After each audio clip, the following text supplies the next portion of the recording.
All right, Kevin. All right, Trevor, thanks very much on a beautiful November Saturday in Salt Lake City. ESPN College Football presented by Claude. And our matchup in the Big 12 Conference, these conference rivals who've never played each other until today. Kansas State on the road taking on the Utes of Utah. It's been a fascinating year in the Big 12. The biggest story has been Texas Tech, but they had 5 ranked teams in the latest version of the college football playoff rankings, including 6-1 BYU and 9-1 overall. And these Utah Utes, the guys were just talking about it in studio. Red hot Utah. Dave Fleming, Brock Osweiler, great to have you with us here from Salt Lake City. Well, look, you and I, throughout the course of our broadcast, we're going to talk about the possibilities for the Utes. They're in position maybe to have an argument for the college football playoff. If somehow they could get in, I don't think there's a team in the country that would want to play Utah right now. They are just smoking hot. That's an absolute fact. There's arguably no hotter team in college football right now. In Utah's 8 wins this season, it's been total domination. You go back a month ago when Utah last lost on the road to BYU. Since that moment a month ago, they're first in the country in in points per game, first in rushing yards per game, and 4th in total yards per game. So it's been an offensive explosion, and a big reason for that is offensive coordinator Jason Beck, who came over from New Mexico. The guy's been absolutely fantastic. Yeah, maybe it took him a few weeks to kind of get the new system in place, get everything rolling. Since then, unstoppable essentially. Over 40 points a game for the full season. Top 10 in FBS football, 7 different games with 40 or more points. The Utes scoring margin 4th best in the country. Every one of their wins has been by at least 25 points this year, and on the ground just gashing teams, not just the total yardage, all those big running plays. 10 rushes this year of 40 or more yards, and they're doing it on both sides of the ball. Well, they are. We talked about the offense, but once again, and this is something Utah's had in the past, there's the championship defense to go with it. There's 4 schools in the country you see right there that are top 10 in offensive scoring and defensive scoring, Utah being one of them.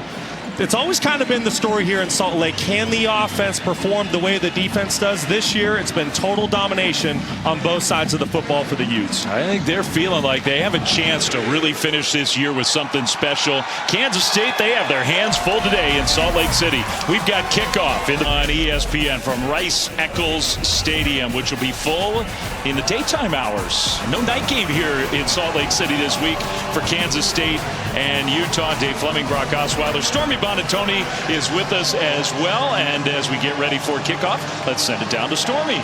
Well, Dave, we know it's already been a pretty uphill battle for Kansas State this season. And now, with the exception of Avery Johnson, they're going to be down their top players on both sides of the ball throughout the rest of the season. Their top wide receiver, most explosive play threat, Jace Brown, suffered a season-ending injury last game. Their running back, Dylan Edwards, who's up and down with injuries this year as well, officially left the program recently. And their lead tackler, Austin Romaine, had been playing through a painful hand injury the last few weeks. He ended up having season-ending surgery. So to recap, top wide receiver, running back, and lead tackler all out down the stretch. Despite it all, though, head coach Chris Klieman did tell us he's proud how his team has reacted and stayed in the fight, and they're going to have to continue to grind it out here today against a tough Utah team, guys. All right, Stormy, thanks. A lot of adversity. It's been a tough year overall for Kansas State. Started, of course, overseas in Ireland. Whether that had an impact on their early season results, I think a lot of people believe that it did. They've played better recently, Brock. Last week, ugly, but they did get a win in Stillwater.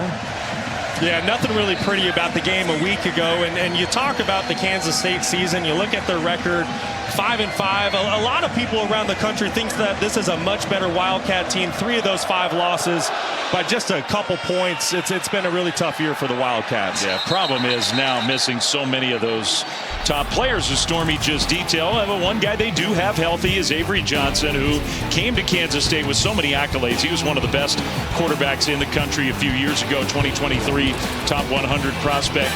This is his 25th consecutive start. So Avery's got a lot of playing experience. He's climbing up the all-time record lists in K-State football history.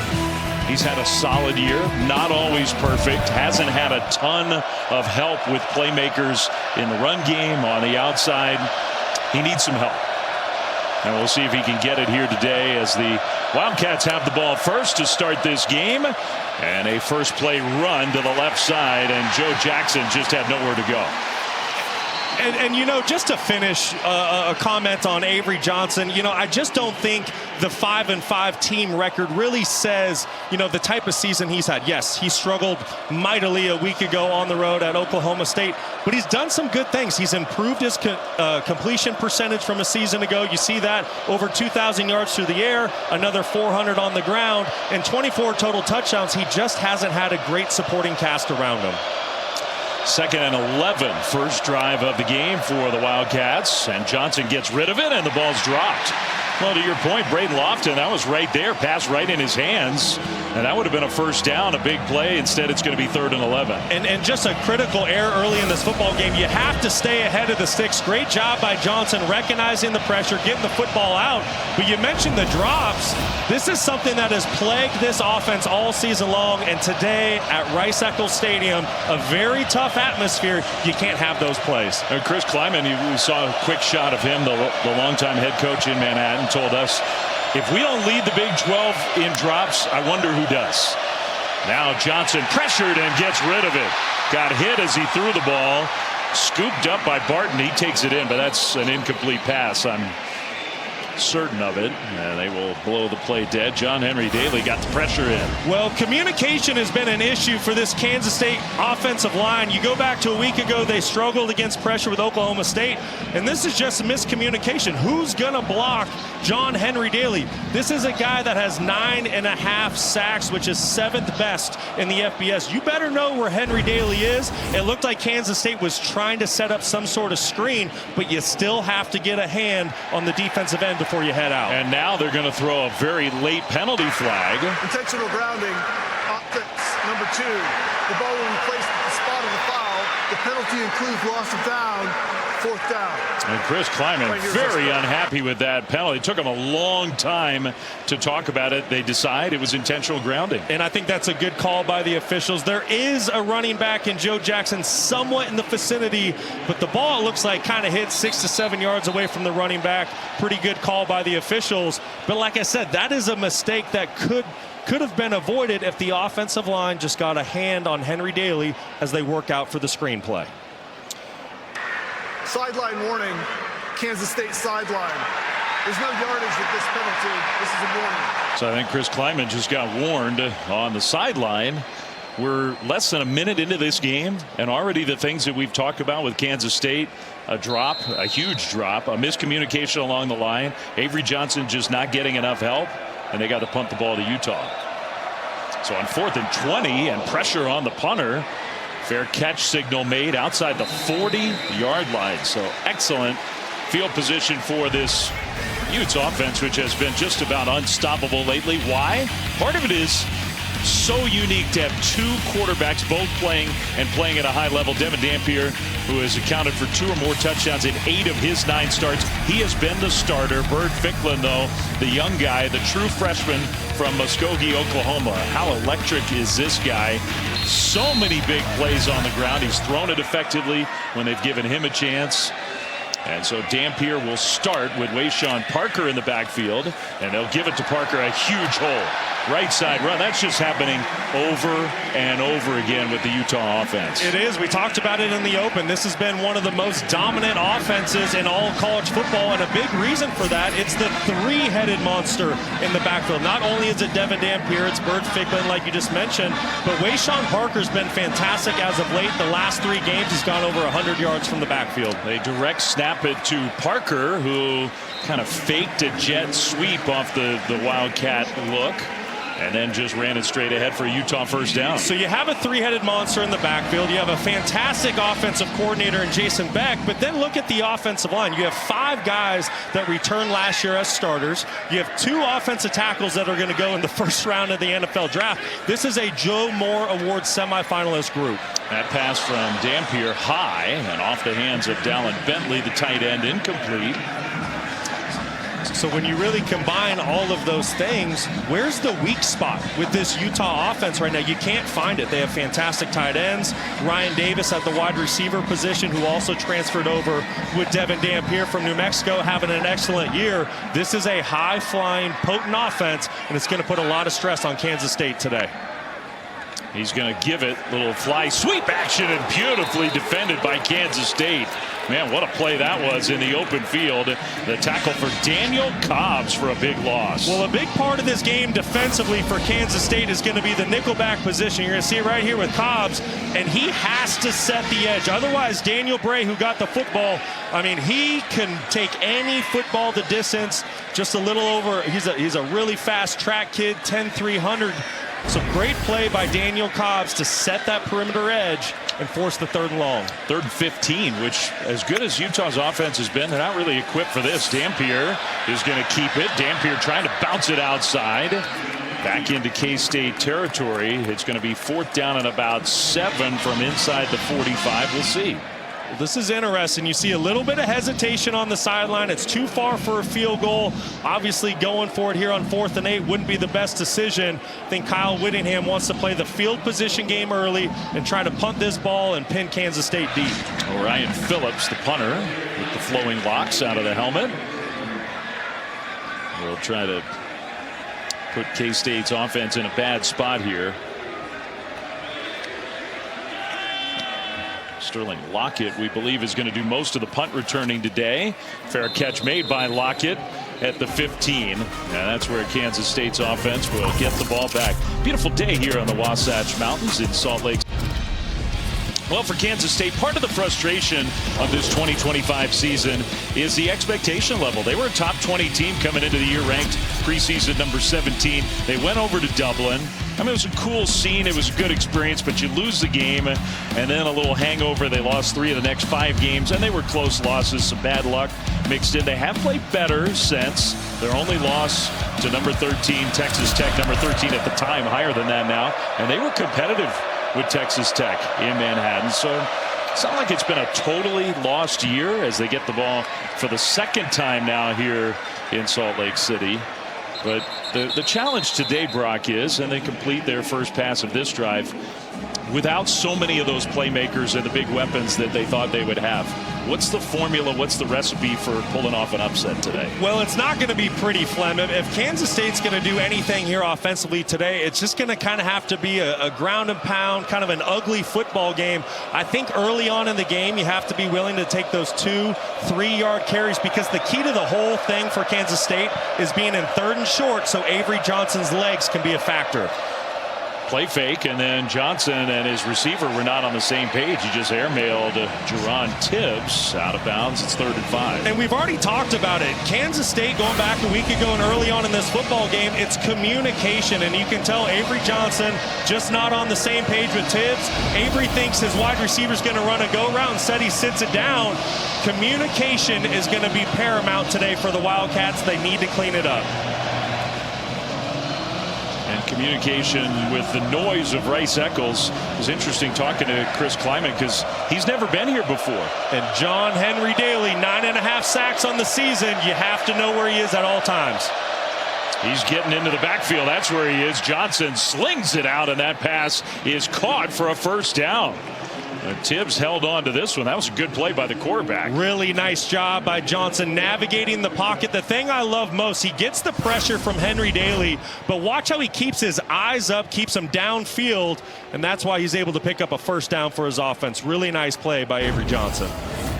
It was close. That ball came close to hitting the turf there, but they called it a catch. 1st and 10 Wildcats, their first down of the game.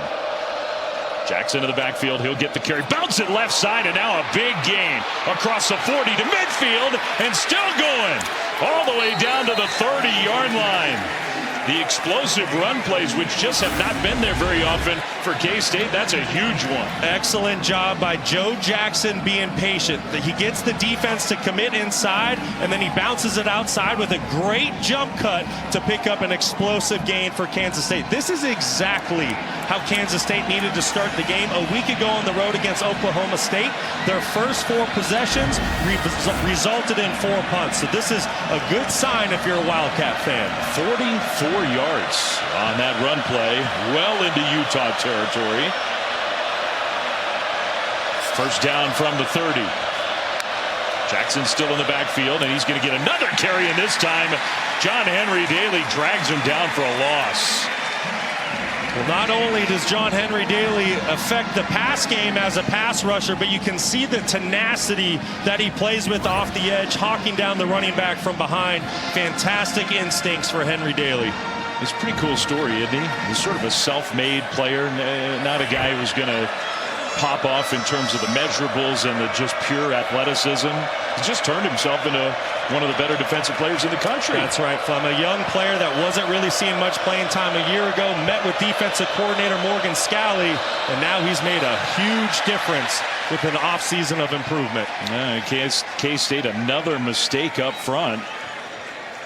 I think everybody went, but then the ball wasn't snapped. 54, 5-yard penalty, second down. Well, that's interesting, Flem, because it looked like Avery Johnson was using a voice cadence. You can see how his helmet's moving. There's no clap. There's no foot lift.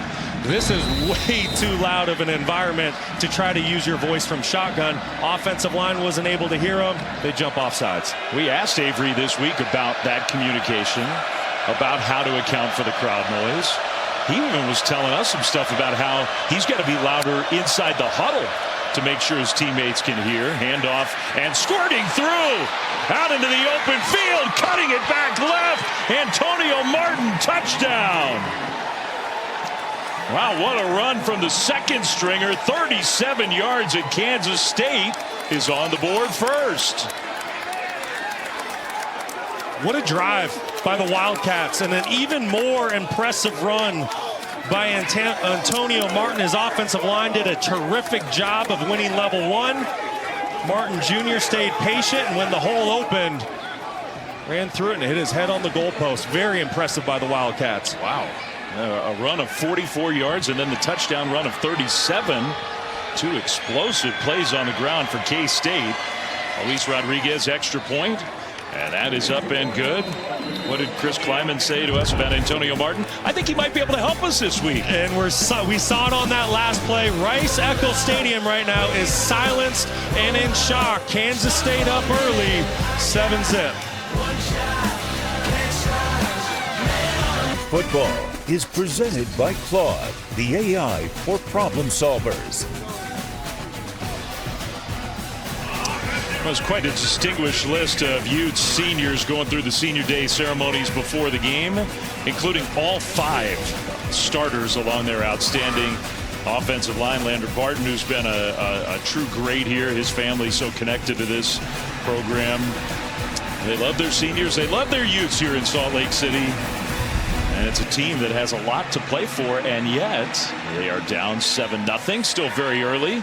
Kind of a line drive kickoff into the sun, but returnable for Bray and Utah. And he'll get it out across the 25 and about to the 30-yard line. So if you're sitting at home and you're wondering how Kansas State broke off 2 explosive runs on a top 10 defense, watch the individual effort by Andrew Langang and how he gets to linebacker Jonathan Hall late in the play just to get a glancing block on him. And ultimately, that's what springs Antonio Martin for the first touchdown of the game. Great effort up front by the 5 offensive linemen, the tight end, and then you can see the patience that both backs have displayed early in this football game. Langang, almost like he blocked 3 different guys on one play. A little dump down from Dampier to Wayshawn Parker, the tailback, out across the 35-yard line for a gain of about 5 on first down. Well, if you're a Kansas State fan right now, you're feeling pretty optimistic. You're seeing some good complimentary football. Your defense had a great first series out there, forcing a punt on this high potent offense by the Utes, and then you see what your offense is doing. We'll see if Utah can answer. Dampier keeps left side, trying to get around the corner, shoves a defender. My goodness, just tried to bully Gunnar Maldonado out of the way. Tackled a yard short of a first down. Tell you what, for Devin Dampier, only 5'11", 210 pounds, but he runs with physicality. It doesn't matter that he's been battling injuries all season long and he's banged up. You can see what this game means to him, and a great effort to get this to 3rd and 1. By the way, Bert Ficklin, the second quarterback who's been so dynamic, is in as a wide receiver, and I think he was in the wrong spot on that formation. So Utah may have outsmarted themselves there. Penalty flag was thrown. Ficklin was moving around. I don't think they were very organized. Well, now you get some miscommunication between Ficklin and Daniel Bray, who got the football. Illegal shift, offense. 2 players were in motion and did not reset. 5-yard penalty, 3rd down. You're going to see Ficklin at the bottom of your screen, and then there's Daniel Bray. Bray needs to give Ficklin time to get on this football. You cannot have 2 guys moving at the same time. You see they both are. Easy call for the officials. So instead of 3rd and short, which looked like an easy conversion, it's 3rd and 6 now for Utah. Parker, play fake to him. Dampier throws over the top and off the hands of his intended target, Bentley, the tight end. Penalty flag go around that play. Maybe his arm got pulled down. What a throw by Dampier. Right in the breadbasket. Pass interference, defense, 15-yard penalty, automatic 1st down. Oh, he didn't get a number. Maybe Maldonado? No, it actually wasn't on Maldonado. It was at the very bottom of the screen. There was a big collision between a wide receiver and a defensive back. Which, yeah, keep your eye at the bottom of the screen. Anytime you grab the receiver like that, 10 yards down the field, going to be an easy call. Okay. So that really had nothing to do with the actual play, but a big penalty gives Utah the 1st down. And on 1st and 10, a gain of 1 for Parker. What disappointment for Kansas State. You're getting ready to get off the field, give the football back to your offense. You have all the momentum in the world, and it's poor technique that leads to a 1st down for Utah. Dampier rolling right, looking down, and will throw incomplete. His receiver fell down. I don't think that play had a great chance anyway. Ryan Davis, the intended target. Ryan Davis, not one that typically slips out there on the perimeter, has such great rapport and chemistry with Devin Dampier coming over from New Mexico, having an excellent season, just shy of 700 yards on the year. It's interesting talking to the K-State folks coming into this game. There's like some incredulity about how teams were defending. And now K-State might have moved early on 3rd and long. That would be another big penalty against the Wildcats if it is. But the point was, like, why aren't teams loading up to stop the run and just daring Utah to throw the ball? Offside, defense number 91, 5-yard penalty, 3rd down. Jordan Allen with the penalty, so instead of 3rd and 9, it's about 3rd and 4. And what a difference that makes for an offense. We're seeing it early. The question is, which one of these football teams is going to settle into the ball game? Utah and Kansas State both take a lot of pride in being some of the least penalized teams in the country. We haven't seen that early on today. Rogers leaves the backfield. Bray is in there. Dampier's going to dump it down to Bray with all that quickness. Made one man miss and then falls forward and might have gotten there. I think he did. That was a good job by the true freshman. Really good job of Daniel Bray fighting for extra yards, and then right tackle Spencer Fano able to get out on the perimeter, deliver a block. It's the 2nd effort, though, by Bray that gets the 1st down for Utah. He's not a big guy. He's known for his speed, but he powered through that tackle and got the 1st down. Utes. Dampier keeps. Made one man miss. He's looking pretty spry here in the 1st quarter, but tackled for a gain of just a yard. Give a lot of credit early on to this Kansas State defense. It is not easy to defend Jason Beck's offense. You're seeing it early. There's constantly jet sweeps. You got quarterbacks going the other way. Different personnel groupings. There's a lot of eye candy that's presented to a defense to try to force hesitation. But right now, defensive coordinator Joe Klanderman has his unit playing top-notch football. Fake to Parker. Dampier takes a hit and incomplete. He had Davis open, but the pressure came on the quarterback to force the incompletion. Just a step away from getting there, Ryan Davis was, but you're right, Flem. It's the pressure by Kansas State, and Asa Newsome. It's going to come right off the edge. That's Newsome, the outside linebacker. And that's what forces Devin Dampier to be a little bit inaccurate. And here we go again with a 3rd and 9. Can Kansas State force a field goal, get this ball back to their offense?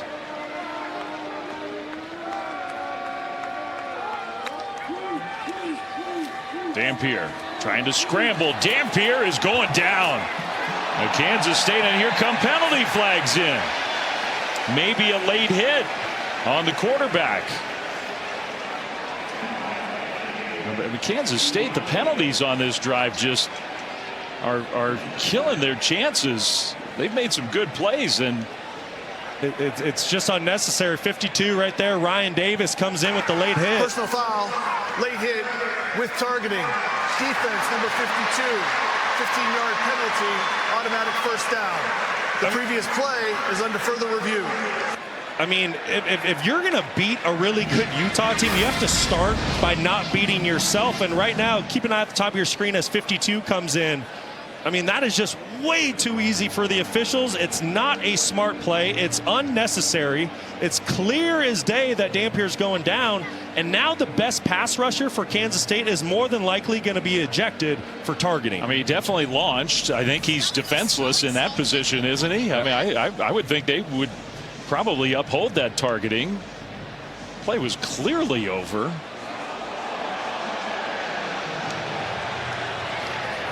And you just got to think that this is a Kansas State football team that's just frustrated with how their season's gone. This is a team that was supposed to contend for a Big 12 title this year. Instead, they're sitting at 5-5. But regardless, you got to play smarter football than that. That was just unnecessary by Ryan Davis. They had the weird pass interference on 3rd and long that wasn't really a factor in the play at all, but gave Utah first down. They had the offsides on 3rd and long that made it 3rd and shorter, where Utah converted. Now this one, probably worst of all, just After inexplicable. Review, the ruling on the field with targeting is upheld. Number 52 is disqualified. Like, what are you doing? That one is just hard to explain. No excuse for that. I would just assume Chris Klieman is beside himself right now. I mean, we mentioned it. You're going to come in and create some sort of upset on the number 12 team in the country. You got to start by not beating yourself. And right now, that's exactly what Kansas State's doing in the first quarter. So Davis, I mean, it's a first down. It's a 15-yard penalty, and he's out for the rest of the game, as you called him, their best pass rusher. Bird Ficklin is back in, and he's going to come into the backfield alongside Dampier. And it'll be Ficklin who fakes it to Dampier, and then the freshman quarterback. His first carry of the game, and more penalty flags as the play was finishing. As it stood, a gain of 3, maybe 4.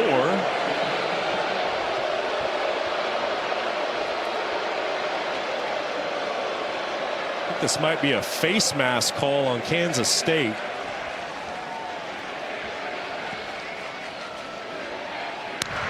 Personal foul, face mask, defense number 20. Half the distance to the goal from the end of the run. Automatic first down.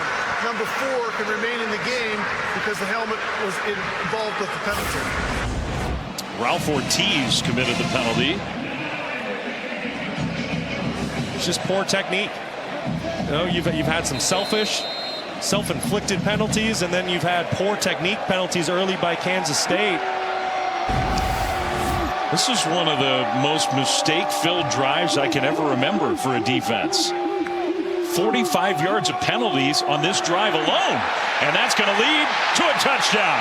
Bird Ficklin over the right side, the true freshman quarterback, with the first points of the game for the Utes.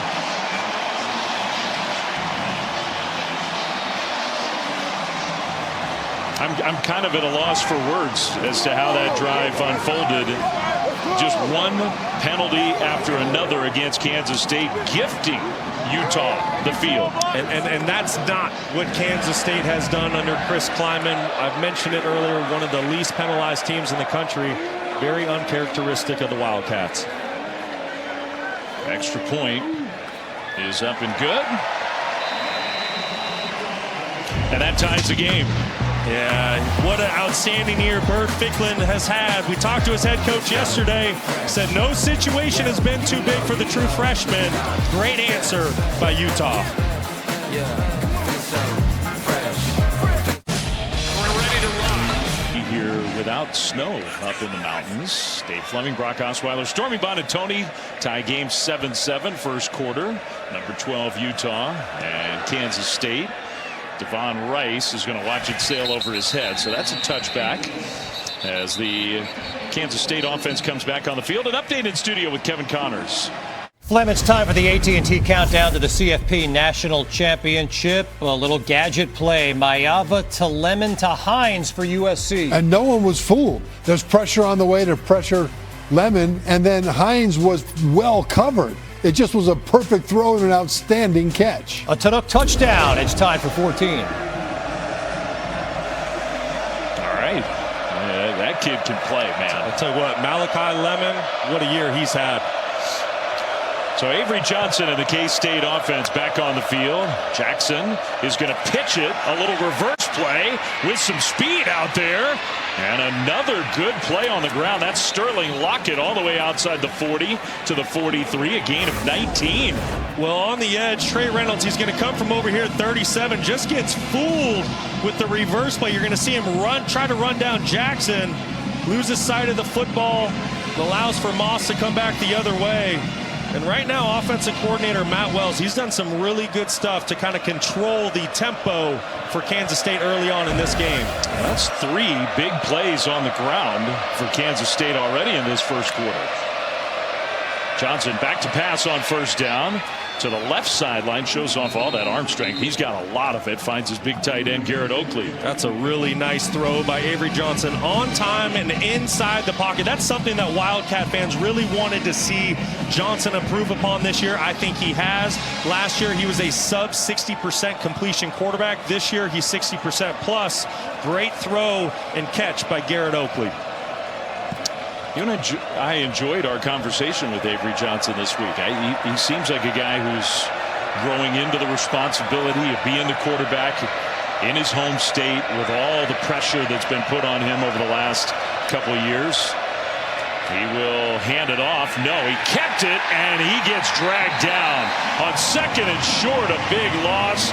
And who else? John Henry Daly, who's been everywhere in the first quarter.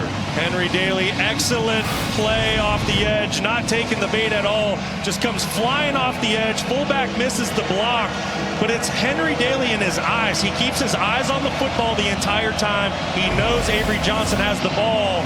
And that's the play this Utah defense needed to get Rice-Eccles Stadium back in the ball game and this Kansas State offense off track. From 2nd and 2 to 3rd and 8 after the loss of 6. And K-State's going to burn a timeout. Play clock was winding down, late out of the huddle, having a hard time hearing, and they'll use a timeout, their first of the first half. Get organized for this 3rd down play coming up. By the way, coming up at 7:30 Eastern, while we have a moment to remind you, final game of our SEC on ABC triple header, number 20, Tennessee going down to Gainesville, taking on Florida in the Swamp. You can catch all the action over on ABC and the all-new ESPN app. Plenty of intrigue around the Florida program these days. The SEC, it's never boring. You think? Winning, losing, never boring. Meanwhile here, a lot of good things for this Kansas State team. Big underdogs on the road, coming off an ugly win last week in Stillwater. They played much better, I think, overall in this first quarter, but now facing 3rd and 8. With as much man-to-man as Utah plays, I think you need to lean on your individual matchups. Right now, I like Garrett Oakley in the slot for Kansas State. Pressure comes. Johnson gets rid of it, took a hit, and the throw is caught. Tibbs with the catch across midfield. Man, Avery Johnson hung in there. That was an unbelievable job of Avery Johnson, standing tall and strong in the pocket, keeping his eyes down the field. He knows he's going to take a big hit. Boy, that's not a good sign for Utah. Let's go back, see if this is a catch. Yep, 2 hands under the football. But Avery Johnson standing tall and strong. I mean, staring right down the barrel. I believe that's Benny that delivers the hit. Gets a full head of steam before he makes contact with the quarterback. That's a big league throw by Johnson. And John Henry Daly, the guy down, you mentioned it, that is bad news. And you see there almost like a non-contact thing, and now not putting any pressure on his left leg. as he comes off the field. That is not good. You just hate to see that. This is a guy that's having a breakout season, someone that didn't get a lot of playing time a season ago.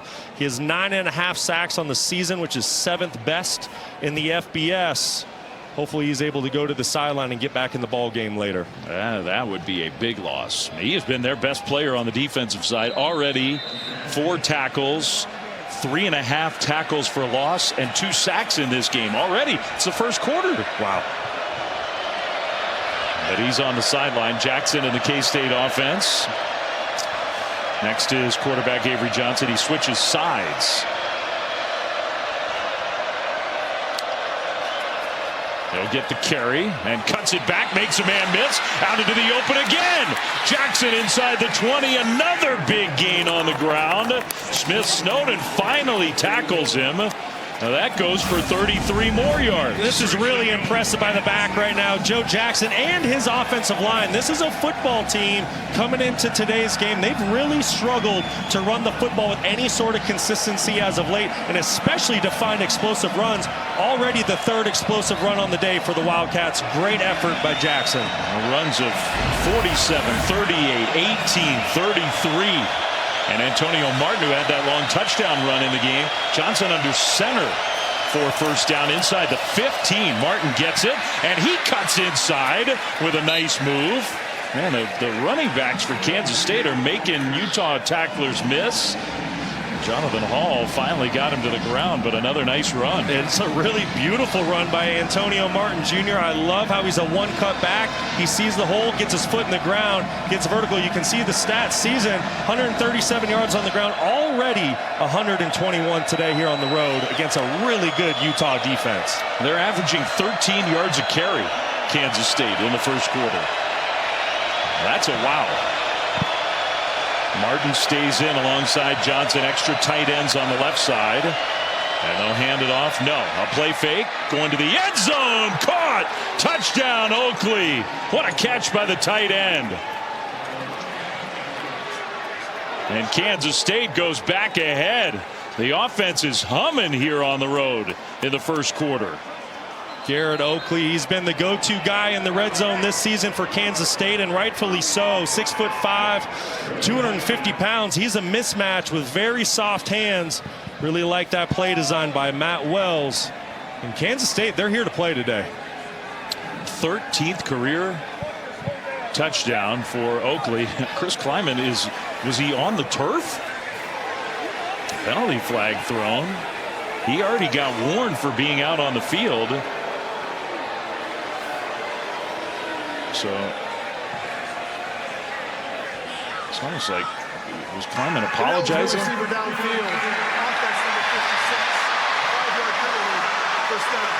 Wow. So the touchdown gets negated for the ineligible man downfield. So if an offensive lineman goes more than 3 yards down the field, that's lane gang. When the quarterback releases the ball, keep an eye on where lane gang is. If he's more than 3 yards, it's an eligible man downfield. I mean, it's close. It's right on the cusp. But you can see why Chris Kleiman's upset, because he feels like it was a really close call. Usually officials kind of give benefit of the doubt to the offense, not that time. They already have more penalty yards in the first quarter than they've had in any game all year, and that takes points off the board. Now this play's going to be blown dead. Maybe against Utah.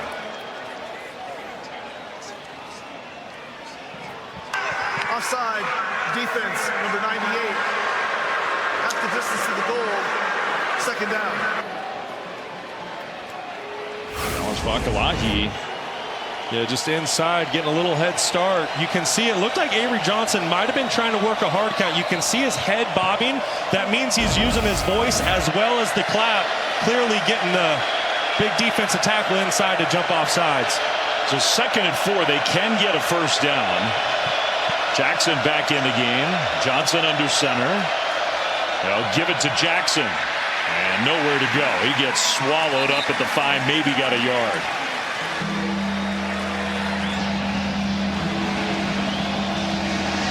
remember, Kansas State, they can still get a first down here.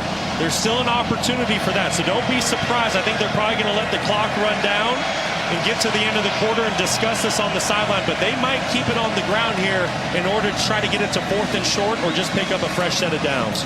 Well, it looks like that's exactly what they're going to do. A first quarter where Kansas State has to be pretty pleased with the way this game has gone. Without a doubt. Outside of the 7 penalties, this is exactly how Kansas State wanted to play this football game. Oh, yeah, there are those. Just 7 of them. Other than that, though, the Wildcats have come to play.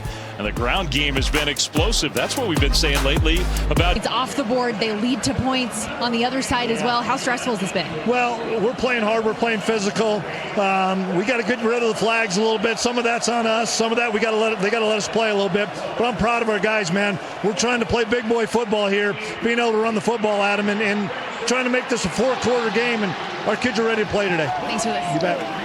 All right, thanks, Stormy. Thanks, Chris. There's some big boy football for you. Touchdown, Avery Johnson. How about that?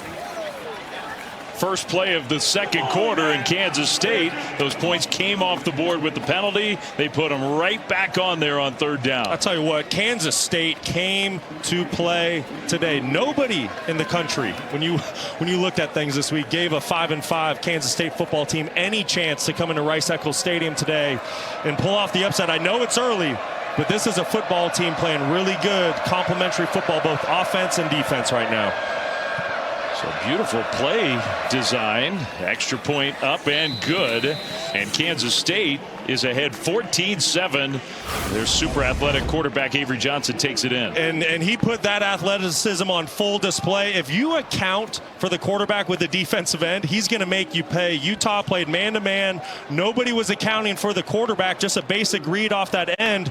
If the defensive end hesitates just for a second like Cash Dillon did, Avery Johnson's going to make you pay and get that football to the perimeter. So the Kansas State offense, how impressive has this been? And this is a bit of a story. We did not expect this all season long. Matt Wells, who's been a longtime college football head coach, been a longtime offensive coordinator. He's been on the sidelines all year for K-State. For the first time all year, he's up in the booth calling plays. Yeah, and you got to wonder why he made that change. But whatever the reason is, it's working. And this is something that Kansas State's probably going to want to stick with. When we spoke with Matt Wells yesterday, you know, he was pretty honest with us, and he wasn't really confident in his rushing attack coming into this environment against a top 10 defense. How were they going to come up with rushing yards? Well, how are they going to do it? They already have 127 on the ground today. Matt Wells is calling a fantastic game right now. It's been the missing piece for Kansas State. They're so used to having a consistent ground game. That'll be a touchback, and before Utah's offense tries to respond, back to the studio with Kevin Connors. All right, Flem, time now for your Claude studio update. Back and forth they go in Eugene. This is Malik Benson, 85 yards. He makes the first guy miss, and then there's not even any blockers out there. Benson just outran 4 Trojans that had an angle on it. 5th longest punt return for a touchdown in Ducks history. Flem, it's 21-14. That feels like the most important game of the week in college football in terms of college football playoff implications. Penalty flag on the first play from scrimmage and a big run. This is Nate Johnson, not Wayshawn Parker, but Nate Johnson. We'll see what the flag is. As of now, it's a gain of 11. This game would have a lot of playoff implications if somehow Kansas State pulled off an upset. There is no foul on the play for illegal substitution. The 12th man got to the sideline prior to the snap. So why did we throw a penalty flag? This is probably a rhetorical question. First down, Utah. You get the sense that this is a really big drive for Utah. The way Kansas State has come to play today, both offensively and defensively, Utah, they want to possess this football for a while and give their defense a breather. Dampier turns, and that's not Dampier. That's Nate Johnson again taking the direct snap, and he'll go right side. Nate Johnson, who, what do you have, 18 carries all season coming in? I love this. You're going to see a block come down from the perimeter, and then it's all the lead blocks that you get outside for Nate Johnson. I mean, this is just a wave of Utah players coming downhill at this Kansas State defense. Great scheme by Jason Beck. Dampier is going to take the snap here and throw, and he threw it behind his receiver J.J. Buchanan, who almost made a one-handed catch. Incomplete. Tell you what, Kansas State, this defense, they're dictating some things right now. They're putting pressure on this Utah offense. Devin Dampier, he's going to need to make those routine throws to stay on schedule on first and second down. He's been an accurate passer this year at 65% completion, just a bit behind his tight end. Yeah, not today so far. 2 for 6 throwing the ball. He will give it left side, and that's Johnson again. And they're making a point of getting Nate Johnson involved, and he's showing some stuff across midfield into K-State territory, gain of 8. There's just so many talented offensive players for this Utah team. It doesn't matter if you're giving the ball to Nate Johnson, Daniel Bray, Nakari Rogers, Wayshawn Park. I mean, I could go on and on and on. You talk about both quarterbacks. There's just so many guys, and that's one of the things that makes it so difficult for a defense to defend. There's always fresh legs in the backfield for this offense. Extra lineman on the left side. Parker is going to take the snap and run left, and Wayshawn Parker gets the Utah first down. Just too many big bodies over there. That's hard to stop. Well, it's the big bodies along with all the eye candy that's presented. It's almost every single play you're seeing a shift and then some sort of jet motion. Whether they give that ball to the receiver or not, it causes hesitation at the linebacker and safety positions, and then you combine that with a mauling offensive line. That's why they're rushing for 278 yards per game. Dampier, we're going to throw it again. This time he's got a man wide open out in the right flat. And a catch and run. Good enough for a first down. Is that Creed Whittemore? Welcome to the game, Creed. I was going to say, we're seeing a few names and faces that haven't typically been out there for this offense this year. Great job by Whittemore taking advantage of the one-on-one matchup outside. He's got a chance to be a good player here. Sophomore from Gainesville, Florida. Transfer from the SEC. Parker, big hole, straight ahead and inside the 25. Starting to cash Kansas State on the ground now, gain of 6. Well, and it's also the tempo that Utah is playing with. Okay, so they're getting the pass game going from the pocket. They're rolling the quarterback out. Then there's the jet sweeps. Then there's the downhill stuff. Just so many things coming at you if you're a defender, and combine that with tempo, it's really tough to stop. Dampier, play fake, over the top, and incomplete. He had Buchanan wide open, and the pressure forced the incompletion, and now he's slow to get up. Tell you what, Cobbs is making some plays for this defense today. He's going to come on a corner blitz, and that's why Dampier is not able to hit the open tight end down the field. See the pressure off the edge. And Cobbs played in a reserve role the majority of the year, but he's really making the most of his opportunities today. I think that the hard part about that hit, Dampier's head almost snapped back onto the turf. He hit the ground hard. Now a left side run, and that's good enough for a Utah first down. So 3rd and 4, they just play some power football to get the first down.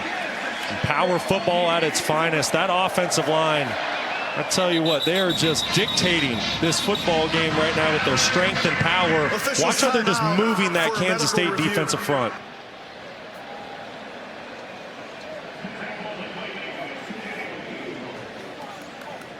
So now a stoppage. They acted like somebody was hurt, but I didn't see an injured player. So whoever it was got off the field quickly. Wesley Fair, I think, was the guy who got dinged up for Kansas State. So they may not stop this for a full injury timeout. Kansas State, big underdogs on the road, leading 14-7, second quarter. But Utah's powerful ground offense on the move here. Dampier and Bird Ficklin, those two quarterbacks who both have played so well. We haven't seen as much of Bird in this first half. And not only playing well, and you're right, Bird's been out there a little bit, not as much as we're used to seeing, but I think the unique thing about those two, both being quarterbacks, they're also best friends off the field, and they have a great relationship, and I think it just says a lot about the selflessness of Devin Dampier to take that young true freshman quarterback under his wing. They taking Dampier to the sidelines. Well, we showed that play a couple plays ago where he kind of smashed back into the turf. You wonder if that's what's going on.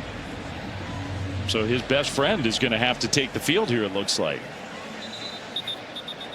Bird Ficklin, who's really a cool story, under-recruited guy, actually was recruited but not offered by Kansas State, has been spectacular when Utah's given him chances. He really has. He's to me, the thing that's most impressive, he's not operating like an 18-year-old true freshman. The lights haven't been too bright. No moment's been too big. And last week he set a quarterback program record on the road with 166 rushing yards. He has a rushing touchdown already today. He's going to carry it just in the game. And Bird Ficklin inside the 10, down to the 5 or close to it. Every time he touches the ball, something good happens, it seems. I was going to say, he's just a special football player. To be a true freshman and make plays like this, watch the vision, watch the cut. It's also the strength. He had a 70-plus yard touchdown run a week ago where he delivered a stiff arm. This kid's special. There he goes again. Ficklin, end zone touchdown. Well, he's only played a handful of snaps in this first half. He's got both of the Utah touchdowns. That one from 6 yards out. There may not be a program in the country that has 2 guys who are playing at such a high level at the quarterback position like the Utah Utes.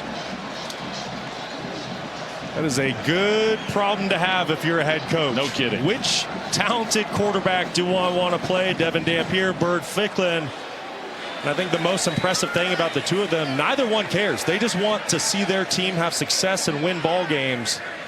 And 2 very talented players.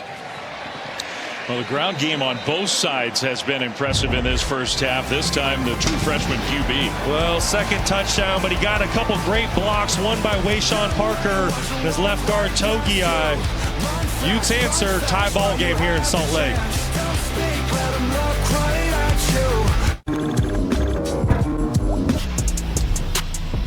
Utah up to number 12 in those most recent college football playoff rankings. Figure they got to get to 10, maybe 9. And then they've got a real, I mean, they have an argument now of being one of the best 10 teams in the country. They definitely need a little bit of help, but they better start with winning today, because right now they have their hands full with the Kansas State Wildcats. It all goes away if they don't get a win here today. Let's go down on the field to Stormy. Well, right before the Utah touchdown, we saw starting quarterback Devin Dampier have to enter the injury tent. He was in there and evaluated very briefly before coming back out and sitting right back on the bench next to Bird. No one took his helmet, so it looks like he's okay. And Brock, you mentioned earlier how close these two are. It would be so easy for a veteran quarterback who's dealt with some injury issues to give the cold shoulder to a young quarterback who's playing so well. Ficklin said what makes it work with them is that he knows his role and Devin knows he's QB1. They are so close, they talk through everything. Well, no doubt about it, Stormy. That is a very special and rare relationship for 2 quarterbacks. Not just like supportive of one another or helpful or friends. Like literally, they both say we are best friends with one another. Yeah, to the point where it was great hearing from both of them this week. If they're not around each other, I guess they FaceTime up to 5 times a day. Like, it's just, they're constantly with each other, and just 2 great teammates. On 2nd down and 4, handoff, and Jackson stopped short, so it's going to be 3rd and 2 here. For this Kansas State offense has been really impressive. And they scored 14 last week in the whole game against a struggling Oklahoma State team. Been much better today, but this is a big play. Oh, huge play here, but this is exactly where Kansas State wants to be on 3rd down. When you're 3rd and 3 or less, that means Avery Johnson has the ability to keep the football and use his legs in 3rd and short. Don't be surprised if you see some sort of design QB run. And this is where Kansas State staying in the huddle very late, then to the line quickly. Part of their strategy maybe here on the road. Johnson keeps it. Johnson straight ahead and with some strength. He got the first down to look well. One of it. No. Wow, spotted short. Man, he looked to me like he got it easily. And maybe the knee was down. I don't know if that's a great spot by the officials. We'll see here on this replay. I sure thought from up here it was a first down. Wow. Where is the football when his knee first touches the turf? If I'm Chris Kleiman, this is one I might want to look at upstairs. Now that looked like a really tough spot for Kansas State. They're going for it anyway, and now whistles, and I think they are. Previous play was under further review to see if the runner game the Lions gain. All right, so they're going to look at it. We'll step aside. We'll give you one look before we go to the commercial break. Was his knee down? Where's the ball? Looked like a first down. We'll see.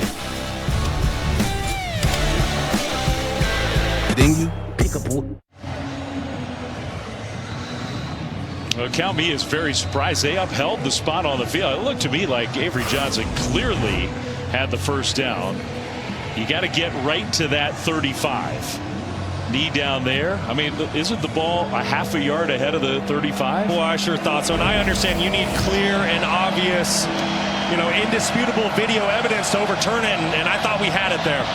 I'm calling that clear and obvious, but I'm not the one who makes the decision. So they're going for it on fourth down in their own territory. Johnson, handoff, and they'll get the first down and more. Jackson, there he goes. Nobody's going to catch him. Joe Jackson, touchdown, Kansas State. 66 yards. And in a weird way, the call that went against him, I think, helps him. Well, listen, when you're playing a Morgan Scalley defense, in these situations, it's going to be an all-out pressure. Watch how everyone is up here. It's man-to-man outside. So if a running back can break through that first level, there's no one there to make the tackle. Excellent job by the offensive line and tight ends to secure that line of scrimmage. And then Joe Jackson does the rest. They have 196 rushing yards already with 9 minutes to go in the first half. Extra point here is up and good. And the point I was making, if it's first down, you don't have that kind of defense that you're describing. They didn't get the call, and this is what the result was. That's right. Matt Wells has found a chink in this great Utah defense's armor. Right now, K-State is dictating this football game. Live Más Student Section. Only one student section can claim the title of Live Más Student Section of the Year. Who will take home the trophy this year? We're playing like a Where's Waldo game today with the Utah students because Ella Wells, the daughter of Matt Wells, K-State's offensive coordinator, is a student here. She's in that mix somewhere. 21-14. Wells and the Wildcats back ahead. Well, Jackson's going to get the credit for the touchdown, but I need you to see these blocks up front, and then tight end Swanson, and then really it's the pull by Vass. It's really those three parts. You have Pastore, Vass, and Swanson just do an excellent job of securing level one. I mean, not a finger gets laid on Joe Jackson once he breaks through that line. Great job up front by that offensive line and tight end. They are fired up. Look at Vass. he's feisty on the sidelines. Ficklin, the quarterback again. The jet sweep fake. And Bray took a hit, and then Ficklin got maybe back to the line of scrimmage on first down. This defense has done such a great job today of just doing their 1/11th. What do I mean by that? Every individual on that field is just doing their job. No one's trying to be a hero. They're staying in their lanes. They're staying eye disciplined, and that's why this Utah run game hasn't exploded like it has the past month. Play fake. Dampier back in, and that throw was off target. He had a man wide open, Bentley, the tight end, and missed him. Just another off-target throw, and we've seen a couple of those out of Devin Dampier today, and that's something that he has not done this year. He's been a very accurate passer, 65% completions on the season. He's 11th in the country when it comes to total QBR. But like I said, he's had a couple errant throws this afternoon. That's pitch and catch stuff there. He's 3 for 9, Dampier is. So now 3rd down and 9. The K-State defense has a chance to get a stop. Pressure picked up. Dampier's going over the top left side, and the pass is caught. What a catch and what a pass. J.J. Buchanan, the young tight end. Though Dampier much better that time for the big play. What a throw. What a catch. J.J. Buchanan. He's a tight end, 6'3", 225 pounds. He's matched up on a cornerback. Once again, that is a tight end that looks like a wide receiver running down the field. But how about that throw by Devin Dampier just when the Kansas State defense was challenging the quarterback. It was man-to-man coverage across the board. They brought pressure. They said, hey, beat us with your arm. You've been inaccurate today. Dampier delivers a beauty down the field. The true freshman tight end from Las Vegas with the 60-yard reception. There was a penalty on the play against K-State, declined, so they keep the long play. And back inside the 15. Direct snap to Parker, and he gets swallowed up. Maybe got to the line of scrimmage. Travis Bates made the play. Kansas State playing without Ryan Davis, maybe their best defensive end pass rusher. Targeting, got ejected from the game fairly early in the first quarter. Well, that's a huge loss for a defense. And then when you add the fact that leading tackler Austin Romaine, the great linebacker, is also out of the game, makes this defensive performance even more impressive right now. Good throw from Dampier that time to Whittemore, who's been involved in the offense in this first half. And that shoved down of bounds inside the 10 to set up third down. Well, Utah's been one of the best red zone offenses in the entire country this year. They're scoring touchdowns at 80% a clip. So if you're defensive coordinator Joe Klanderman, what can you come up with here on third down to force a field goal by the Utes? The Utes do not like to kick field goals. They sure don't. They do not want to do it. Bird Ficklin is in the game, but he's out as a wide receiver on the left side. Dampier takes the snap, bounces it right, turns the corner. Dampier, pylon, touchdown, Utah. The third quarterback run for a touchdown for Utah in the first half, but the first one for Devin Dampier. Let's make sure he got in. Great individual effort. Oh yeah, easy touchdown. And it just makes it even more impressive because the Kansas State defense was in position to make a play. Nobody was out of position on that 3rd and 4. But it's the individual effort by Devin Dampier, the vision, the speed, and athleticism. What a play. Extra point is up and good. So Bird Ficklin has 2 rushing touchdowns, and now his very best friend in the whole wide world has one. Two-headed monster at the quarterback position. I mean, you see all those white jerseys. The gap integrity is exactly where it needs to be, but it's just the athleticism of Dampier and the want to go make a big-time play for his offense to tie up this ball game. Just so impressive. These Utah quarterbacks truly are extra running backs. That's how good they are, both of them, in the ground game. What a first half. Yeah, and then it just so happens that those quarterbacks / running backs can also throw dimes down the field 40 yards.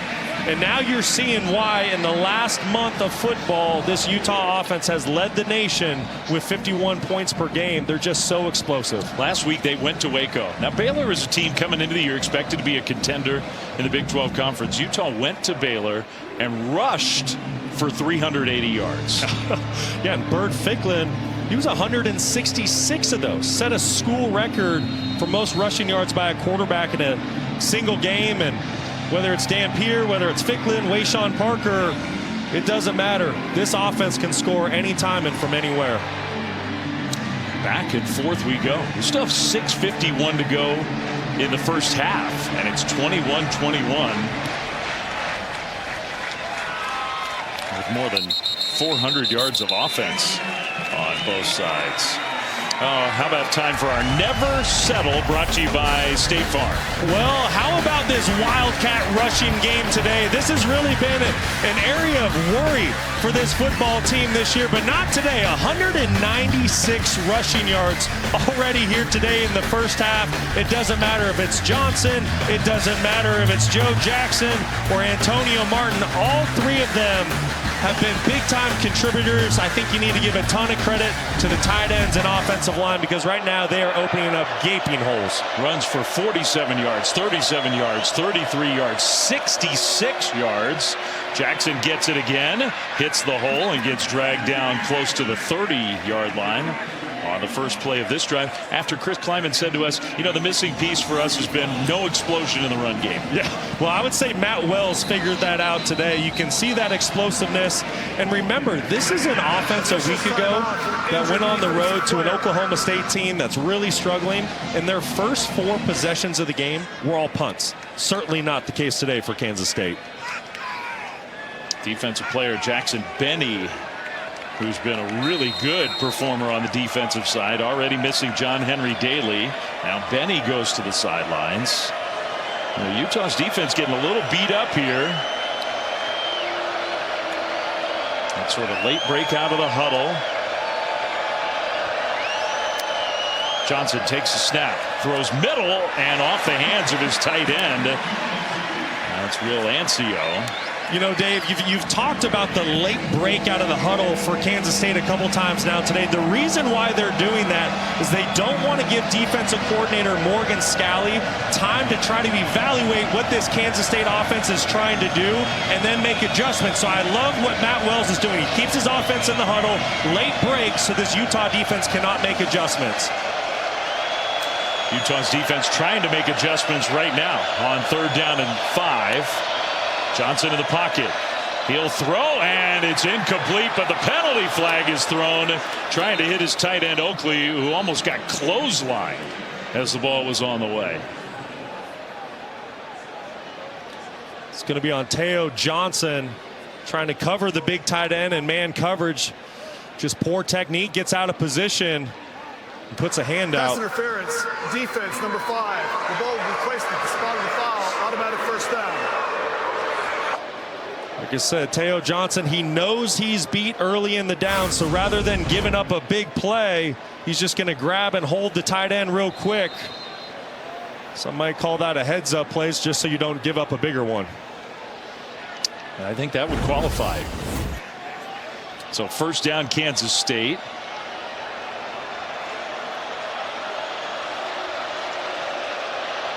From the 35, Martin empties the backfield. Avery Johnson is going to take off. Johnson with that great speed. Another big run for Kansas State. There he goes. Johnson inside the 10. Finally shoved out of bounds. And the Utah fans are just stunned. Well, Avery Johnson can be deadly with his legs. You're going to see him motion. What does that leave? It's going to leave one defender in the box. The offensive line does a great job of getting up to the linebacker. And Avery Johnson, he is just too fast. If he gets out in open space, he's going to make you pay. Wow. 58 more yards on the ground. They are destroying this excellent Utah defense with the ground game. Now remember, Garrett Oakley, he's been the go-to target in the red zone for Kansas State this season. Under center, Johnson hands it off. Martin straight ahead. And got a yard, maybe 2 on 1st and goal.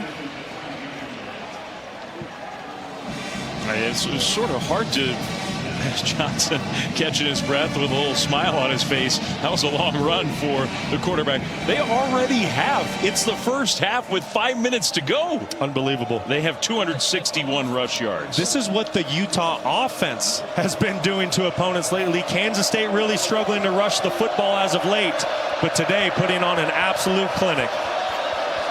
All the tight ends in motion. Pistol formation, play fake. Johnson now scrambling, throws across his body, and wow, incomplete. And almost intercepted. Jackson Benny got back on the field and made a nice play.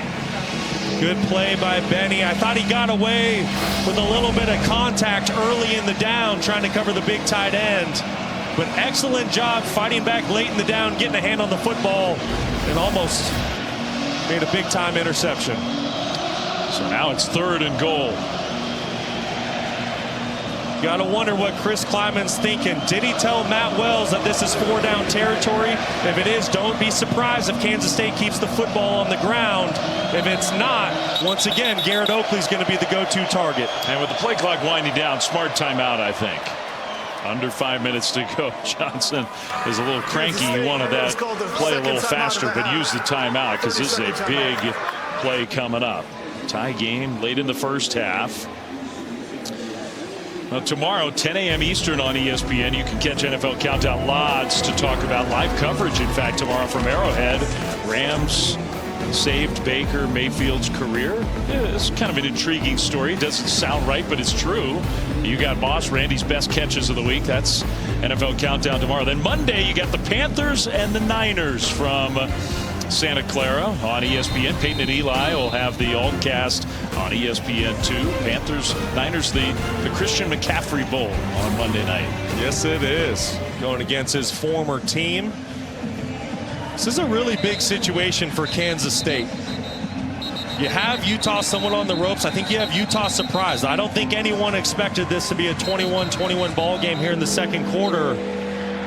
What does Morgan Scalley come up with here? In the past, he's always been a guy in these situations. He wants to play man coverage and bring pressure. So if I'm on the other side and I'm Matt Wells, I'm going to call my best man-to-man beater. I'm actually going to call 2 plays in the huddle, 1 for man, 1 for zone. But whatever I do, I want to make sure this football stays in Avery Johnson's hands.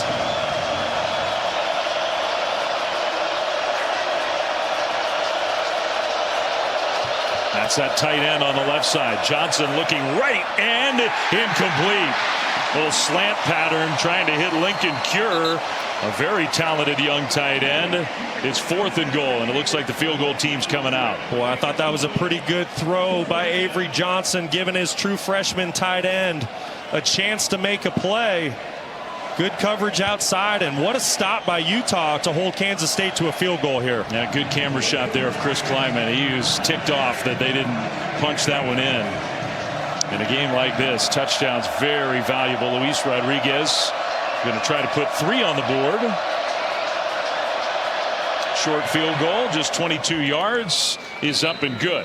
So the Wildcats do march down the field. Another big play on the ground, and they take the lead back.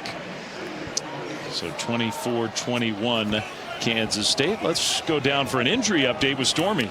Yeah, Dave, you mentioned earlier John Henry Daly not in the game. He was flying around earlier, had 2 sacks. When he had to leave the field earlier, never a good sign when you're having to be helped off and already having the boot on in the field. So unfortunately, to see one of their best players unavailable, as we see K-State continuing to put points up on the board.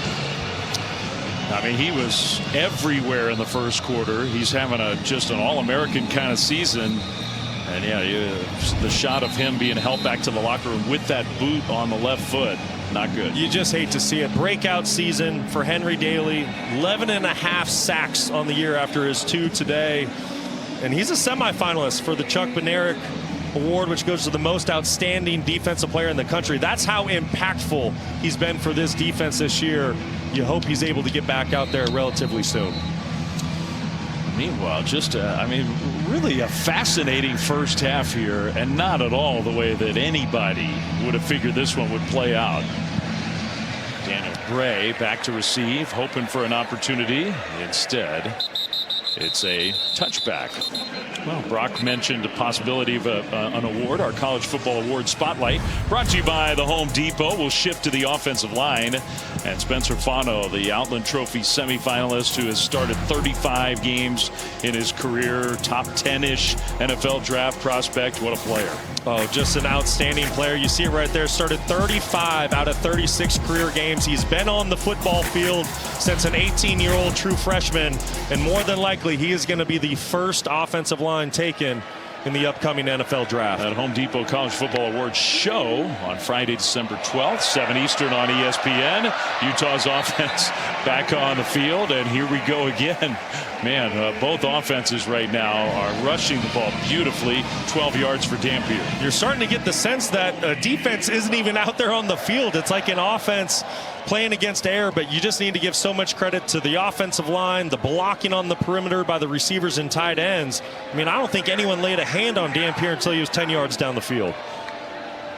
In the pocket, going to throw on first down. He'll throw incomplete. Trying to hit that tight end again. That's really been the only thing that has slowed down this Utah offense today. It's been some inaccuracies, a little bit of miscommunication from inside the pocket for Devin Dampier, but outside of that, it's been nearly flawless for Utah in the first half. Yeah, Dampier's 5 of 12 throwing the ball. This time running and then throwing, and a perfect delivery to J.J. Buchanan, who's having a big first half. First down Utes. Well, this is just really cool play design by Jason Beck. You're going to get the quarterback outside the pocket and watch what that does to the linebackers. It gets all them to step up, and then that's how you're able to get the football behind their ears. Just watch how these backers step up. I mean, so it makes it so difficult on a defense to be right. They run an option play. I mean, they have so many different looks in this offense. They run option, they run sweep game, they run quarterback draw. Well, and that's what I'm saying. There's so many things presented to a defense. So how do you want to defend it? It's just so difficult to be right. I mean, go back to the play I just drew up. If you don't commit as a linebacker, well, Dampier's going to run it for 6, 7, 8 yards. If you do commit, now you can't be right because he's throwing it behind your head. Second down and 4. Play fake. Dampier looking middle, now scrambling. Dampier is going to run and go out of bounds. Short of the first down. Interesting part of the half here with 3 minutes and 4 seconds to go. I mean, Utah wants points, however they can get them, and maybe a Kansas State player down on that far sideline, by the way. Malcolm Alcorn Crowder, slow to get up, defensive lineman. Good to see him actually get up. Not feeling great, though. The junior from Brockton, Massachusetts. Good player, someone that's been getting more playing time as of late. Every single time he steps foot on the field, just gets better and better. When you talk about injuries, this is just a defense that's been decimated. Ryan Davis knocked out of the game in the first half for targeting. We mentioned Austin Romaine, the leading tackler at linebacker. He's out. Had some issues in the secondary.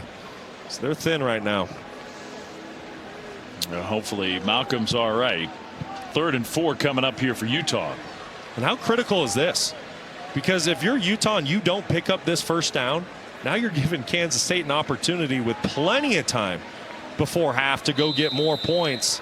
This is critical, and I would not be surprised if this is 4-down territory with Utah the way they're running the football today. I would not be either. Both quarterbacks are in the game now. Ficklin and Dampier. Dampier comes in motion. Ficklin takes the snap. Ficklin with the run.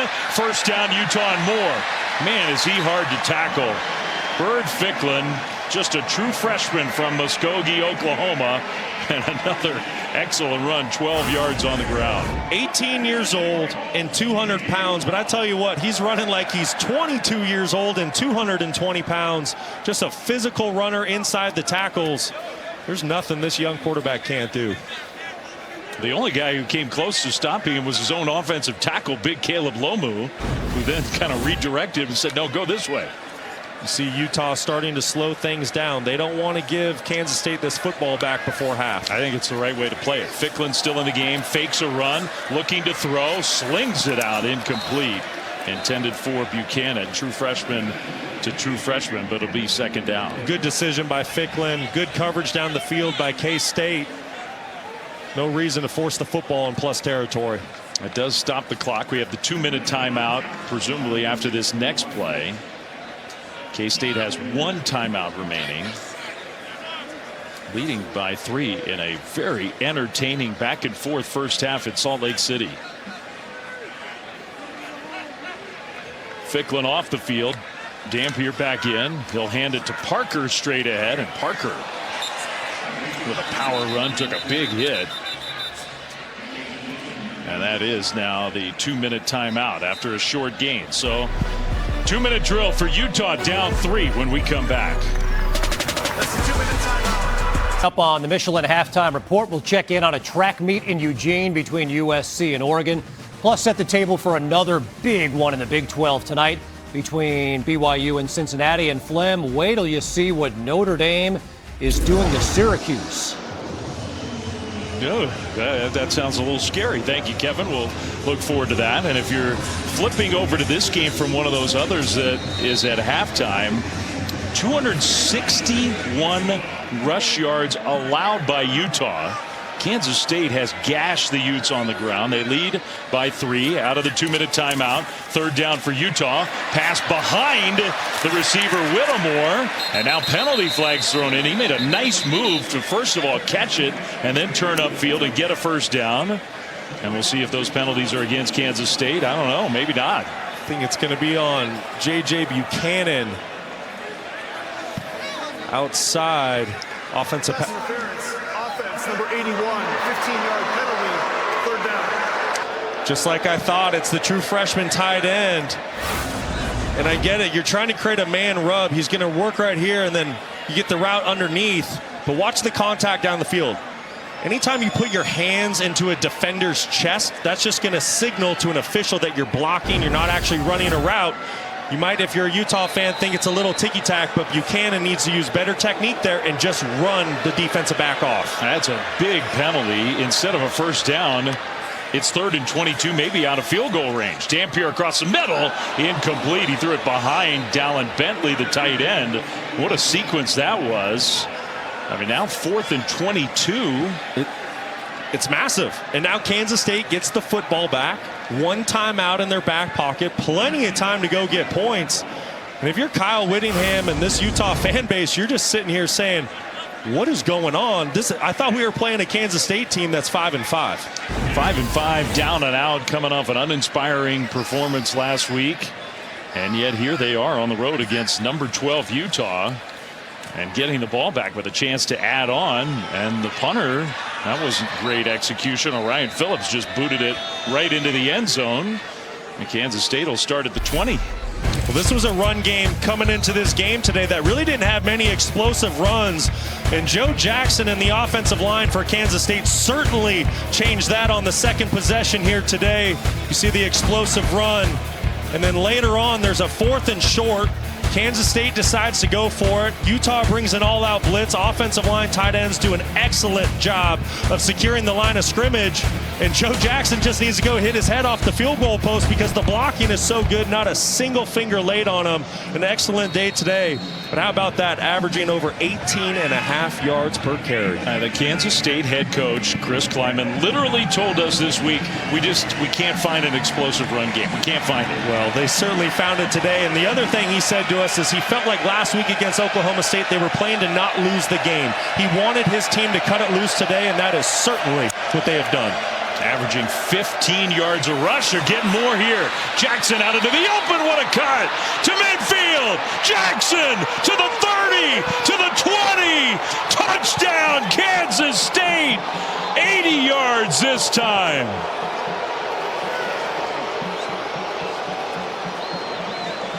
Incredible. They've done it again.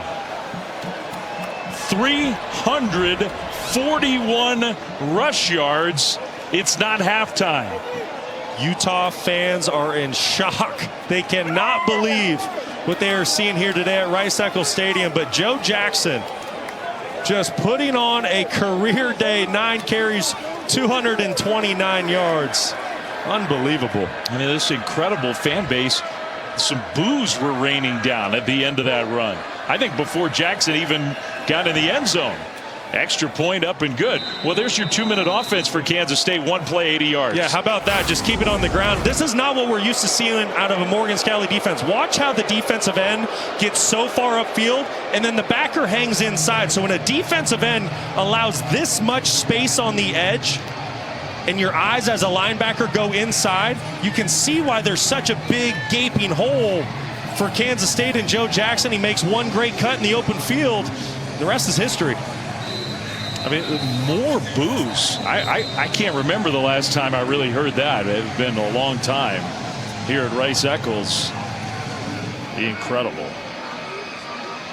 You would think Kansas State is the football team ranked number 12 in the country, trying to get a college football playoff bid. Avery Johnson just loving what his offense is doing, and you need to give them all credit.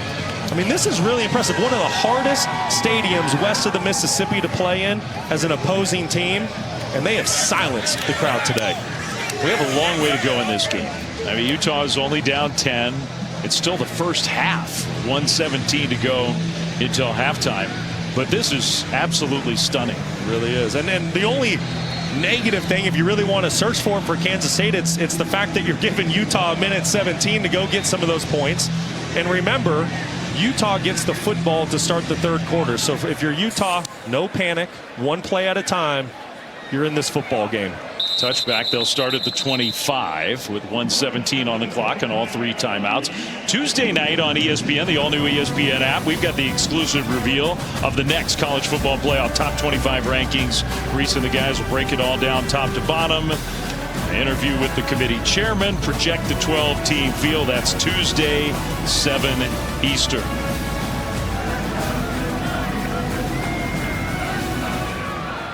Kansas State fans bundled up here in the Wasatch Mountains watching their team put on a show. Now a little slant pass and caught by Whittemore. First down Utah. That'll stop the clock momentarily outside the 35. Really good start to the drive for Utah. As a quarterback, you always want to have a positive first play on your 2-minute drive. No need to be in a hurry. You have 3 timeouts. First down again. Dampier in the pocket. Now he's going to throw. Incomplete. That'll stop the clock. It's a really good play by Dampier just to get rid of that football. Pocket's starting to break down. You don't want to take a sack and lose precious field position, have to burn a timeout. Now, if you're Dampier, you have to keep in mind, as much as you want a touchdown on this drive, your field goal kicker, Dylan Curtis, he's got a big-time leg. So if you can just get to the 40-yard line, you're going to have a chance for points before half. 2nd and 10, Utah. Dampier throws that one, and another turn upfield by Whittemore, who's been really involved in the pass game. First down, Utah. It's a great job at Dampier recognizing the soft coverage to the boundary. It makes it an easy throw, and if Kansas State's going to give that much free access, take it all day. That's 11 more yards. Clock stopped. Now it winds again. Dampier airmails that one out of bounds. Trying to hit Whittemore again. I think Joe Klanderman had enough of giving free access to the Utah wide receivers, elected to play a little bit of cover 2 on that last play, which means you're going to press your corner, you're going to put a safety over the top, and Dampier wasn't able to get a completion. Oh, shot of Dylan Curtis there, the career-long 54, but Brock's right. I mean, he's got the leg for even longer than that. Little pitch play to Parker, who's trying to get out of bounds, kind of dove that way, and he did. So that saves a timeout. Now, he did not get a first down, but he dives out of bounds. Utah doesn't need the first down. 42 seconds on the clock. It's a great effort by Parker. You're just on the doorstep of field goal range, about 7 yards away, but more importantly, at 3rd and 4, you want to keep this drive alive. Whittemore's kind of been the go-to target this drive. He's at the bottom of your screen. 3rd down, Dampier looking to throw. Now scrambling, Dampier can't get away. Kansas State sacks him back behind midfield. So 4th down coming up. And Kansas State, the clock is stopping here. Kansas State has called their 3rd and final time. Well, the defensive line is going to get credit for the sack, but I just want you to see where's Dampier supposed to go with this football? Covered, covered, covered, covered. Just nowhere to go. Great job by the Kansas State secondary. The defensive line able to get to the quarterback. And it was Chris Kleiman called the timeout, which is interesting. Their final timeout. You know, I don't hate it. In this situation, what do you have to lose? You're 5-5. Don't be surprised if Kansas State brings an all-out block here, trying to create some sort of, you know, big-time play late with 29 seconds and get some more points before half. And I think the reason you call the timeout there really is, if you don't, Utah just lets the clock wind down, maybe calls timeout with a few seconds left, throws a Hail Mary.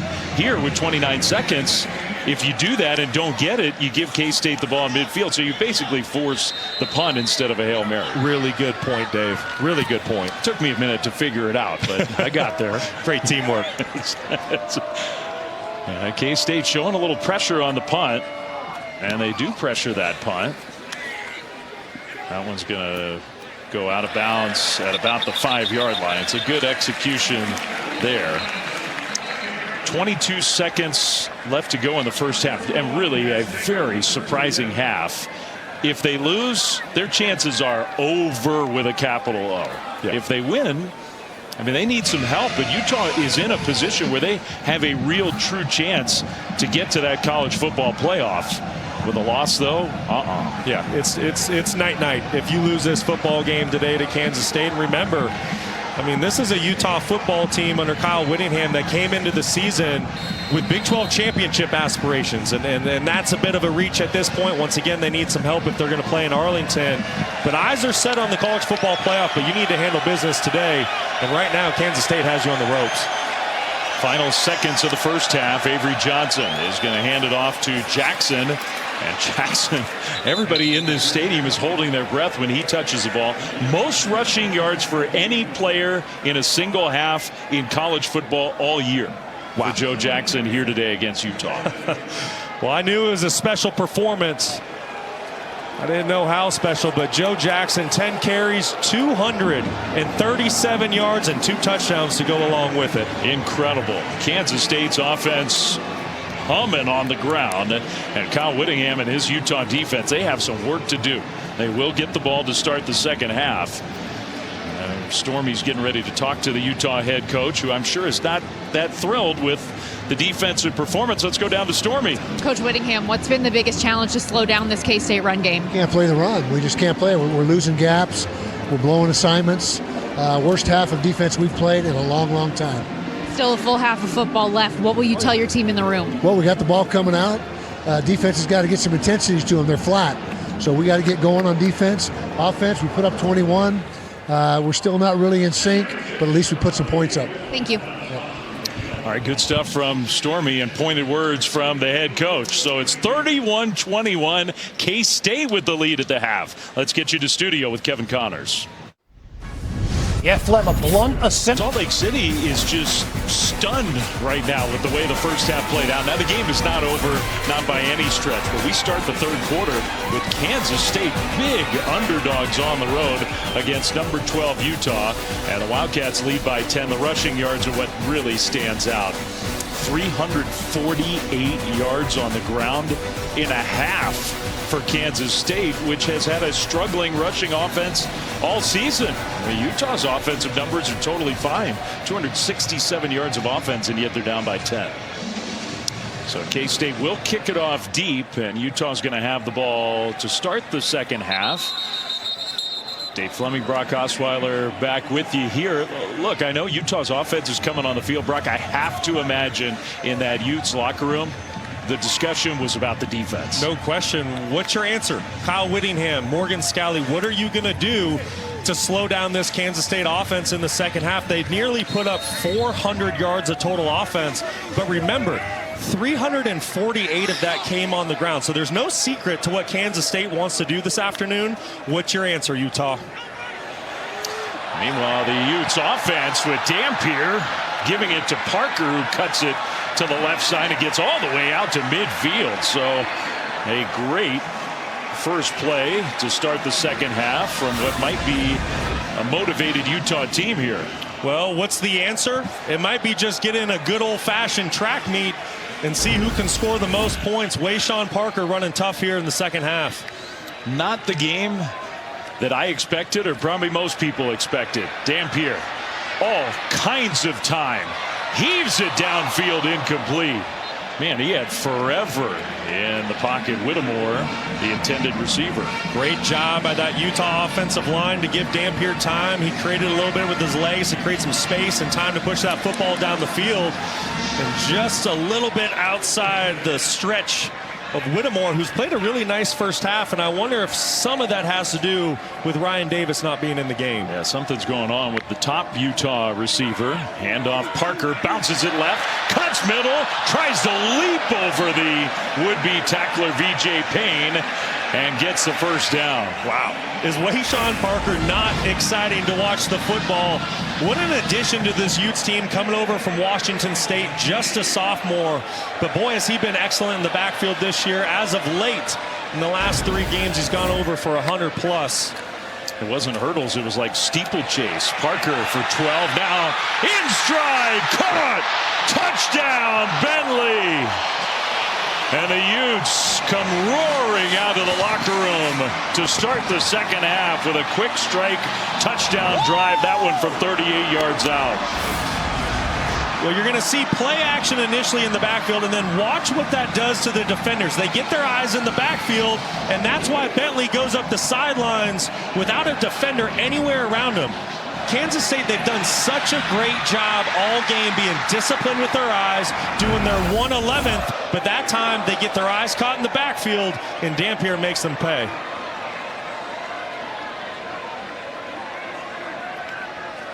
Extra point is up and good. Well, the playoff hopes for Utah are on the line, and this group has been playing so well. Did not have the first half they wanted. They come out to start the second half and make a statement. Power from the jump.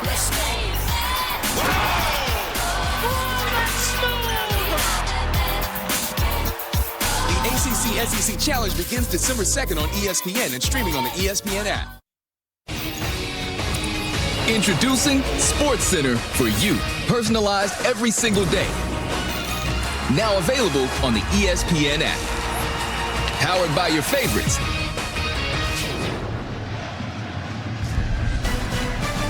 Well, just a crazy game, and we've got a long way to go. Only a minute plus into the second half, and it's 31-28 Kansas State. They'll get the ball for the first time in this half after a touchback.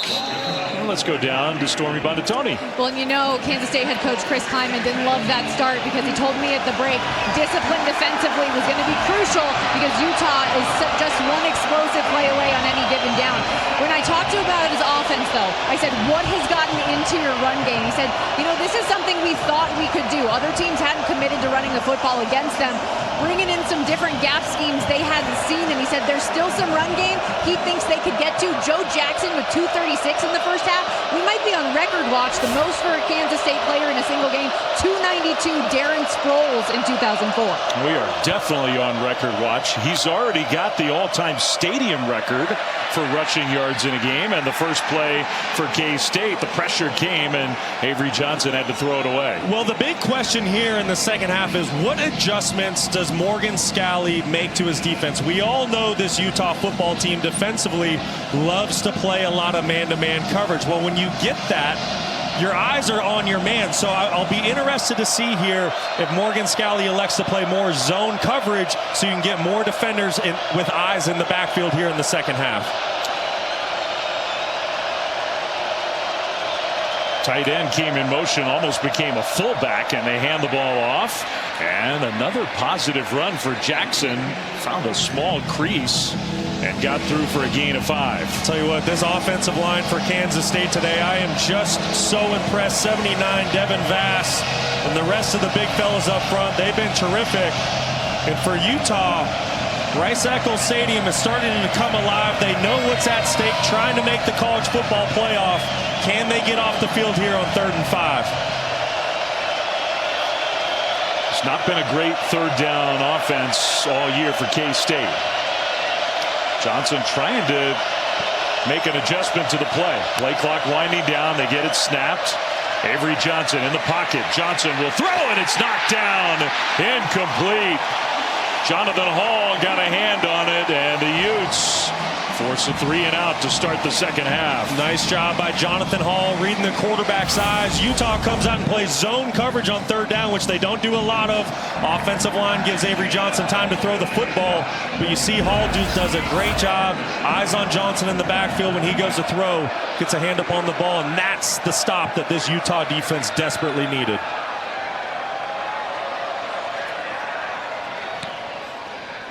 Kind of a line drive sort of punt and a fair catch running up at the 35-yard line.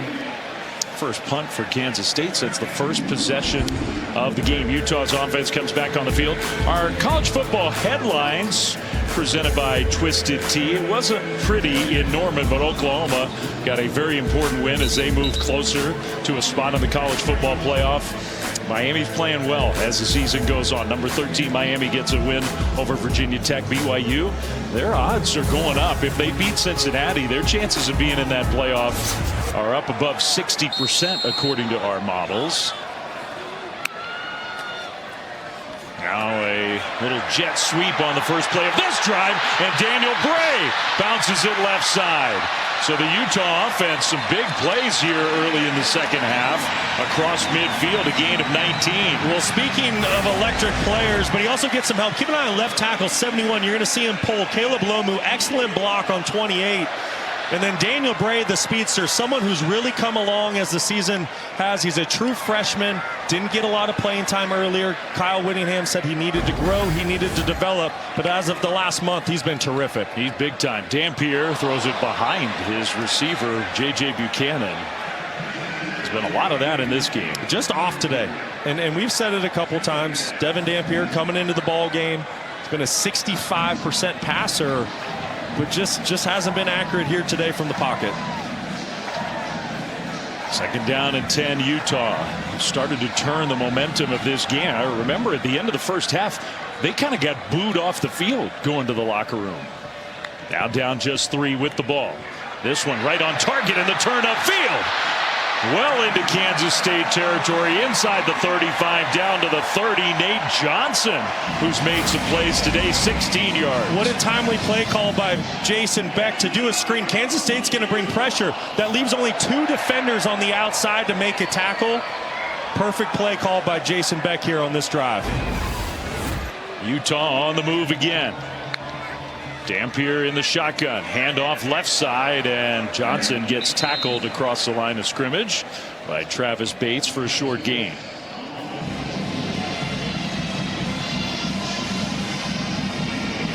Utah going a little quicker tempo here.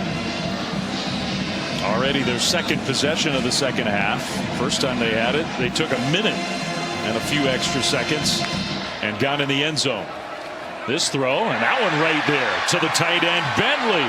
First down inside the K-State 15. Really good throw by Devin Dampier, in rhythm, taking what the defense gives him. He recognizes very quickly Kansas State's playing a zone defense, gets that football out of his hand, taking advantage of the soft spot in the zone. 13 more yards through the air for Utah. On first down, handoff straight ahead and to the 10. Nakari Rogers gets the carry for a gain of 4 on first down.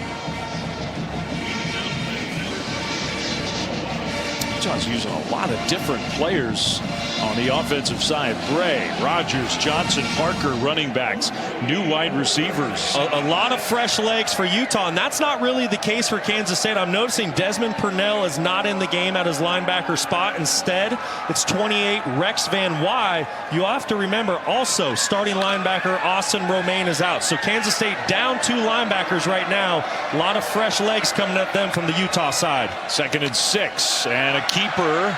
That is Ficklin, and Bird Ficklin, touchdown. Just wouldn't be tackled. And we're not even 5 minutes in to this second half, and Utah's grabbed the lead back. His 3rd rushing touchdown of the game. I mean, there's nothing else to say about Bird Ficklin except this true freshman quarterback is special, and he is a star in the making. I mean, these are tough runs inside the tackles that he's making for just an 18-year-old kid. Really impressive. Whatever happened in the locker room for Utah, it worked. Utes look like a different team. No doubt about it. They came out with a new wave of energy here in the second half. Tough running by Ficklin, and we got a 4-point game in Salt Lake. All right, our player spotlight brought to you by Cintas. Utah's offense looking good. I was going to say, whatever the message Kyle Whittingham gave at halftime, it was heard by his players. Big time touchdown pass on the first series to get the 3rd quarter started. And then Bert Ficklin, his 3rd touchdown of the day. Tough running inside between the tackles. And this Utah offense, like I said, whatever the message was, they came out and they've answered 14 unanswered points here in the second half to retake the lead. I'm going to paraphrase. We weren't there in the locker room. We didn't have a camera in there. Young men, that was below our standard in the first half. Something like that. Maybe a little more pointed. Absolutely. Maybe a little more emotional. It has worked. Now Kansas State is going to return this kickoff. Rice will bring it out, and Rice gets popped. across the 20-yard line. Meanwhile, the Wildcats offense, which was almost unstoppable in the first half, Kansas State went 3 and out their first drive of the half. So this feels like an important moment in this game for the Wildcats. I think so. And a big question right now for Kansas State. Yes, they've been excellent when it comes to running the football this afternoon. 353 yards on the ground. But if you're going to hang with this Utah defense as we go through the second half, can you get something started in the air? Avery Johnson just 5 of 12 for 35 yards here today. Some of it is they haven't needed it. Correct. But I think at this point you feel like in the second half, whether it's right now or later in the half, they are going to need it.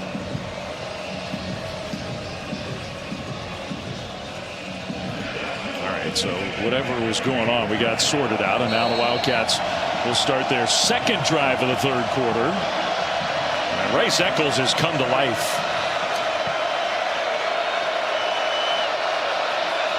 Antonio Martin in the backfield alongside Avery Johnson. 1st and 10.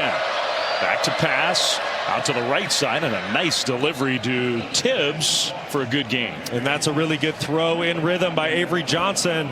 And you see what Utah's doing defensively. Morgan Scalley is not changing anything. It is pure man coverage, single high safety almost every single play. So I mentioned it. What can you get going through the air? I understand Kansas State, they're without their big play threat on the outside and Jace Brown. But what can you manufacture to create some explosive plays in the pass game versus all this man coverage? 2nd down and 4. Low snap. They'll give it to Martin anyway. Big hole straight ahead. Martin out into the open. Martin with a blocker in front. Left side. Flag thrown. He cuts it back in. And Martin gets in the end zone. For now, it's a touchdown. 73 yards. But there is a flag on the field. And we're well into the run. I don't know. We'll see.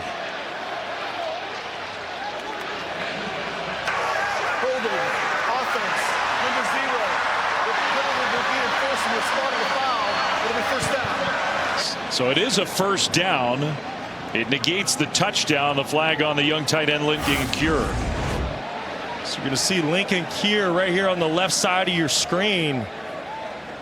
Go ahead and let this thing run. I'll say I don't know if I agree with that one there, Dave. It seemed to be pretty clean to me, and to take an explosive run and points off the board. I don't know. You got to think Chris Kleiman's pretty upset about that one. Maybe had a little piece of the sleeve of the jersey. Maybe get the protractor out. I don't like that call. I think that was a pretty good block by the true freshman tight end. So it's still a positive gain out to midfield, but it takes that touchdown off the board. Play fake. Avery Johnson looking downfield, throws to the left side. That's caught, and the turn up by Tibbs for a Kansas State 1st down. The other thing that it does, Brock, even though the touchdown gets wiped out, it exposes that the hole is still there in the Utah run defense. Again, it happened. It certainly is. And yes, I understand. We heard what Kyle Whittingham said. He feels like his guys aren't getting off of blocks. They're getting out of their gaps at times. But you need to credit this offensive front and the tight ends for Kansas State. They're doing an excellent job winning their one-on-ones up front. Man-to-man outside. You got to wonder if Avery Johnson is checking to a pass. Instead, he hands it off to Jackson, who gets tripped up after a gain of 3. Jonathan Hall made the tackle. We're going to start pointing out all the tackles because there have been a lot of runs where the Kansas State ball carriers have never been tackled. Yeah, and I mean, I just think everyone is surprised. You have to remember this defense for Utah coming into the ball game. They were top 10 in the country, and they haven't really had a lot of answers for this Kansas State offense throughout the afternoon. 2nd down and 7.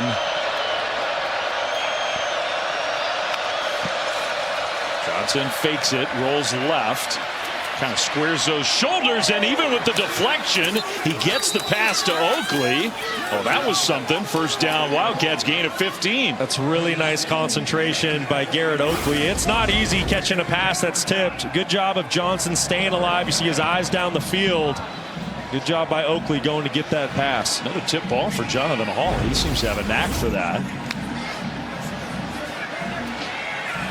So now Kansas State is going to be forced to wait because they substituted. Utah's going to make a substitution themselves. Jackson in the backfield. Tight end in motion. Handed off Jackson. And just a short gain on first down for a guy who's already set the stadium record for rush yards in a game. I mean, this defense, they are quick trigger to get downhill right now. Keep an eye once that football snapped. If it's a run, you see safeties flying downhill. You see backers. At some point, you got to think Kansas State is setting this up for a play action pass over the top. Maybe right here, right now. They got Jackson out wide left, so there would be no play fake because the backfield is empty.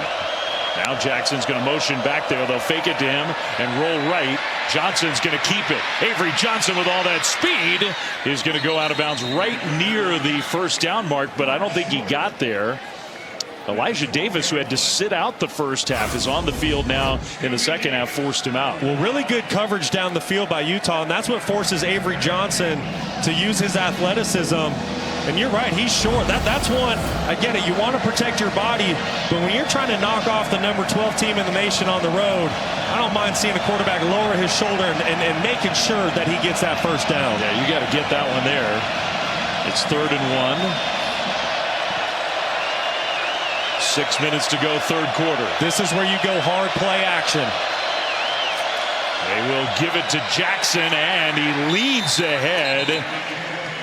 We'll see where they spot him. Close. I think he got the first down. And they will say first down, Kansas State. Really good effort inside by Joe Jackson. Yes, he's had the big explosive runs today, but he's also picked up some tough yards inside, 2-3 yards in between the tackles. Big back, almost 215 pounds. It's really kind of become the featured premier back over the last month or so for K-State. Those plays, they're killing his per carry average. He's down to 17.5 yards a rush. First down. They can get a first down about at the 1. Johnson keeps it. Avery Johnson around the right side. That time he does lower his shoulder and took a hit. Sort of slow to get up. Well, Garrett Oakley is just a complete tight end. Watch how he creates the lead block for Avery Johnson as they work out to the perimeter. Not only does Garrett Oakley hold the school record for tight ends most receiving touchdown passes, but like I said, he can block, he can do it all. This is a guy that's going to be playing football on Sundays. Kind of got landed on. Avery Johnson did. Look at that. Over 400 rushing yards now for the game for Kansas State. We're still in the third quarter. Play clock is down to 2. Down to 1. They get it snapped. Handed off. Jackson straight ahead and stopped just short of the goal line. But that's going to be a first down. Remember, they could get the first down, and that's enough for 1st and goal, K-State. Just another really good job by this offensive front. In particular, the left tackle, 78, John Pastore, does a great job working his double team, securing level 1, working up to the backer. This is an offensive line that clearly has great chemistry, and they're really in sync today. What a drive. 78 yards over 6 minutes. And now 1st and goal. Pistol formation. Johnson hands it off. Jackson. And no, he got stopped short. Down to about the half-yard line. 2nd and goal coming up. Well, Garrett Oakley, who's jogging off the field right now for Kansas State, he's really kind of been the go-to target in the red zone this season for Kansas State. But when you're about 2 or 3 inches away from scoring a touchdown, I will be shocked if this football goes in the air. I expect a series of runs right here from Kansas State. Under center, Johnson.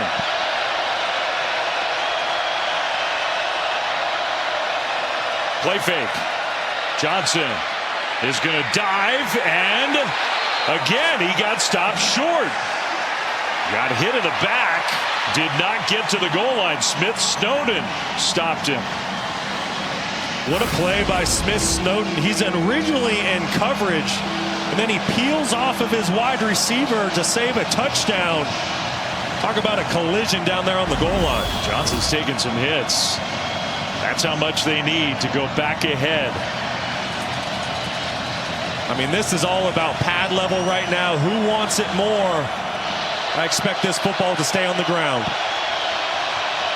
Jackson in the backfield. 3rd and goal. Play fake again. Avery Johnson gets smashed, and they lost a couple of yards.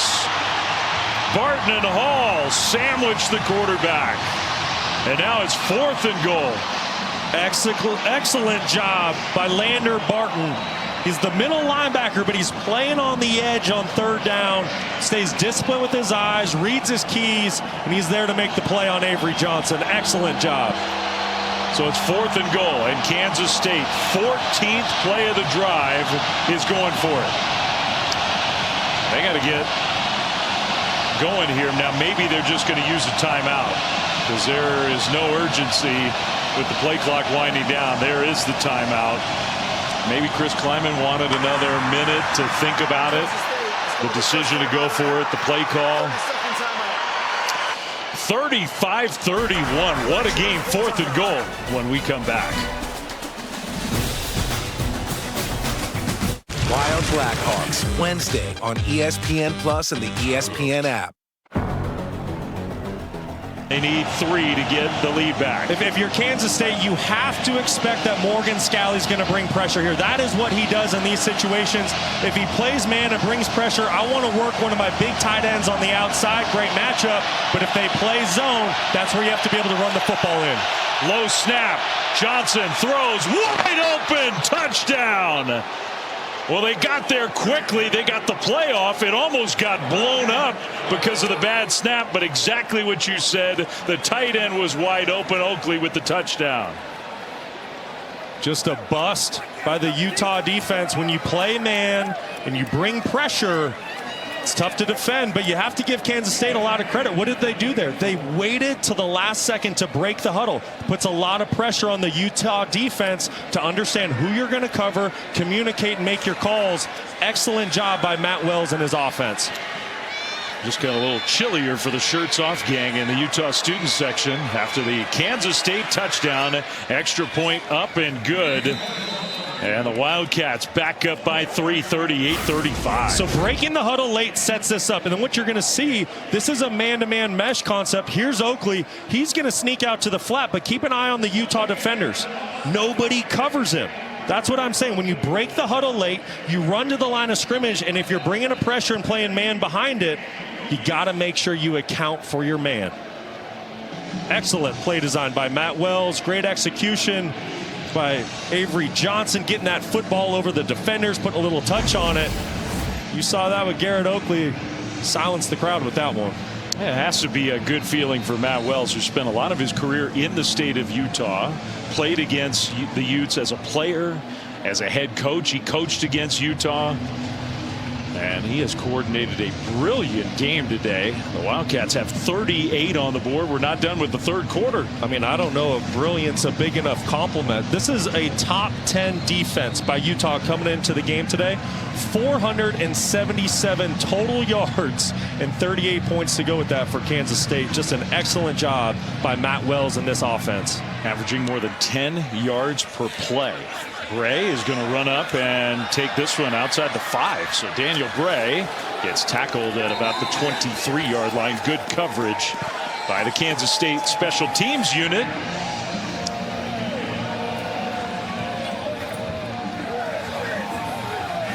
So 1:39 to go. Avery Johnson, I give him credit also. He's over on the bench going over that last drive and that last play. He's now tied Will Howard for most career touchdown passes in the history of the Kansas State program. How about that? And I said it at the very beginning of the game today. I don't think the 5-5 record by Kansas State really says how good of a season Avery Johnson has had. Dampier just flings it up into double coverage, incomplete. You know, just to finish with Johnson, certainly, yes, he's had some ups and downs. Last week on the road against Oklahoma State, it wasn't pretty at all. But you see that tying the school record. And then I think the thing that's been most impressive to me about Avery Johnson this year, it's the leadership that he's displayed. As they've gone through this 500 season when they had Big 12 championship aspirations, he's never pointed the finger. He shouldered the blame and led this team the right way. 2nd and 10 Utah, and well defended. My goodness. Bray gets wrestled down. Jordan Allen was in there to make a great play for a big loss. Just great instincts by Allen. Watch how he shoots up the field here. And this is the only way you can stop these jet sweeps by Daniel Bray, because if he gets to the perimeter, he can take any play to the house. Excellent job by Jordan Allen, understanding what Utah is trying to do offensively and forcing a 3rd and long. 3rd and 16. As great as the Utes offense has been, they are not really equipped for these scenarios. Final minute of the 3rd quarter. And Dampier with time, buying some extra time. And now he's going to run, but just had nowhere to go. Good coverage downfield. It's 4th down.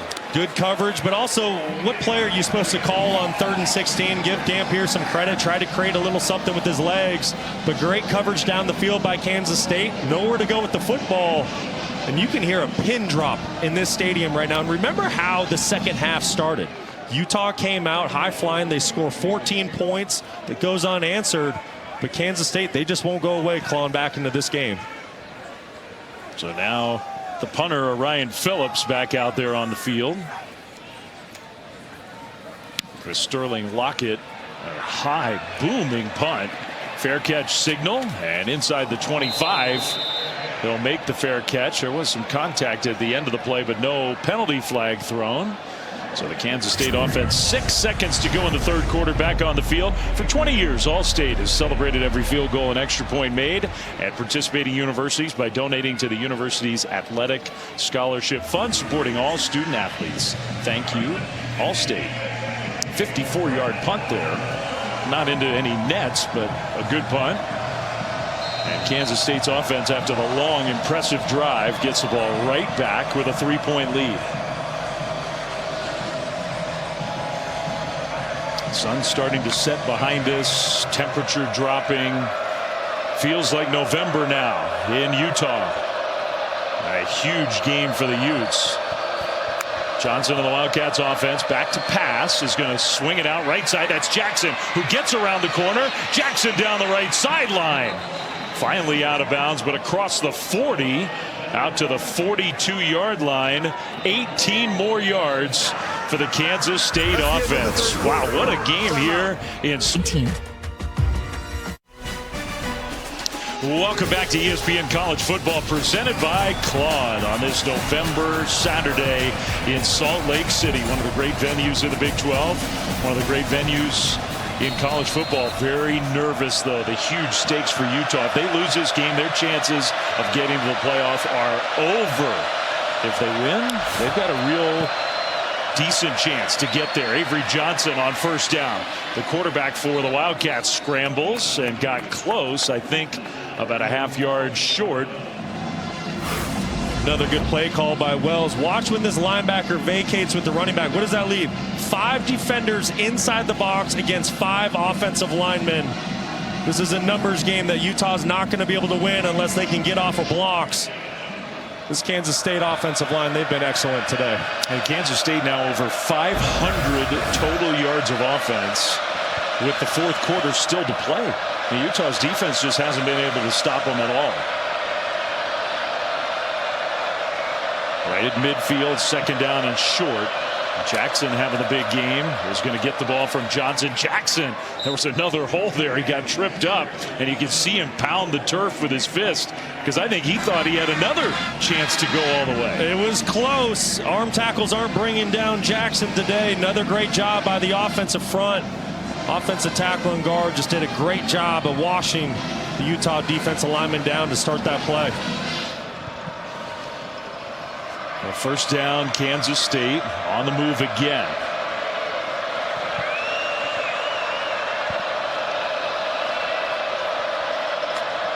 Johnson takes a snap. Pressure coming.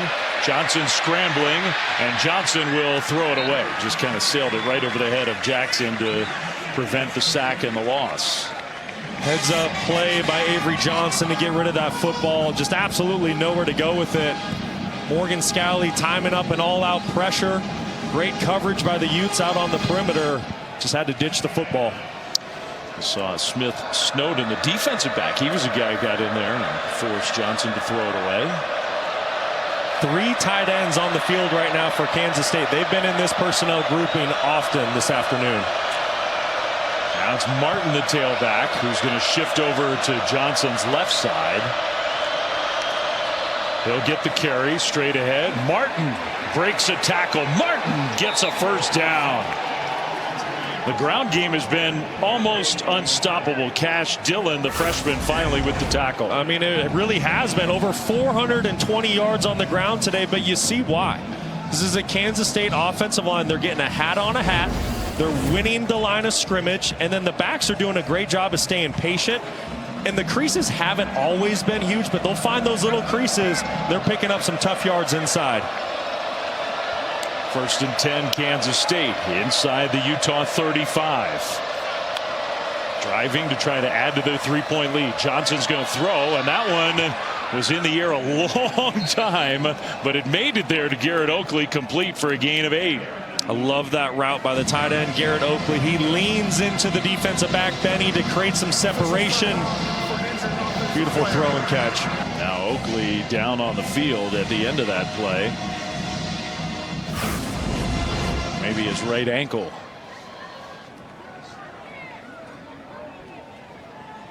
Looks like that left ankle as Jackson Benny comes down, lands right on Oakley. It's put into an awkward position. Yeah.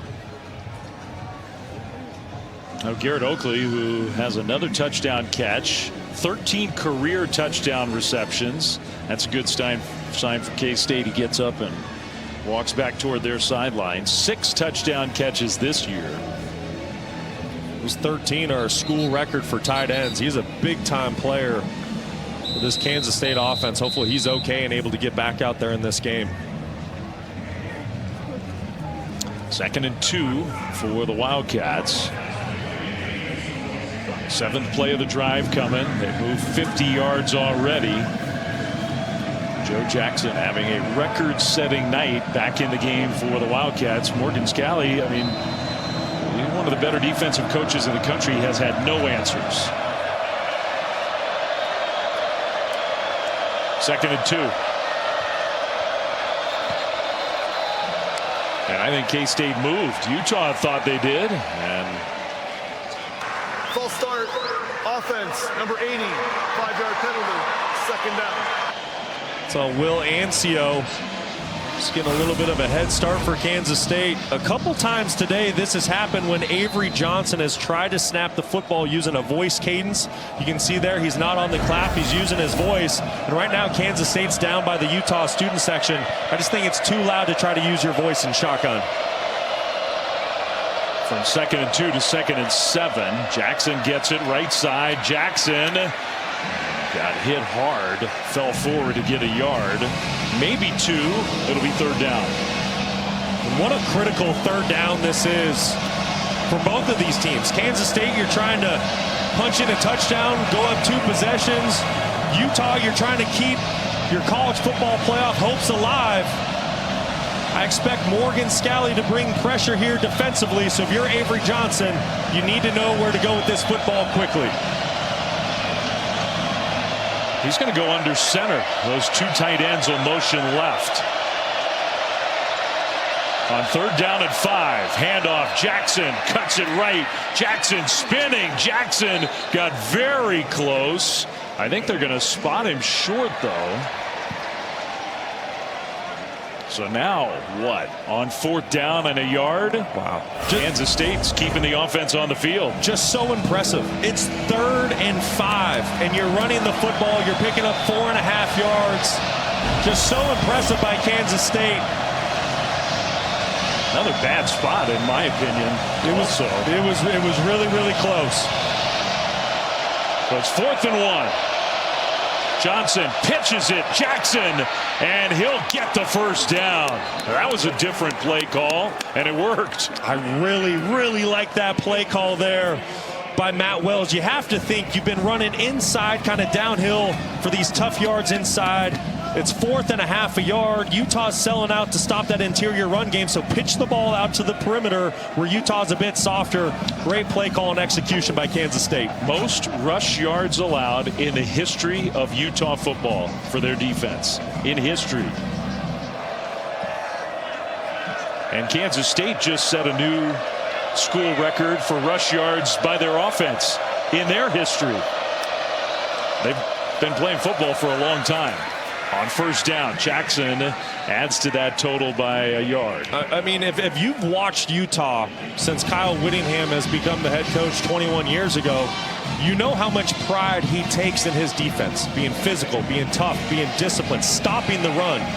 So the fact that Kansas State has come on the road this afternoon and rushed for 440 yards, there's nothing more demoralizing to a defense.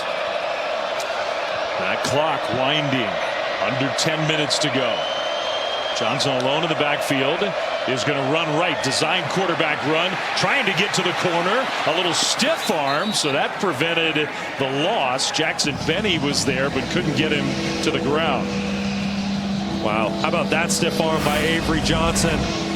Not only does he have great speed and athleticism, but you see the strength. Jackson Benny, who comes up to make the tackle, is a fantastic player in his own right. Avery Johnson sent him right down to the turf. Another third down for Kansas State inside the Utah 20. Last 3rd and 5. Kansas State elected to keep the football on the ground. We'll see if they stick with that same decision here. 12th play of the drive. Jackson leaves the backfield.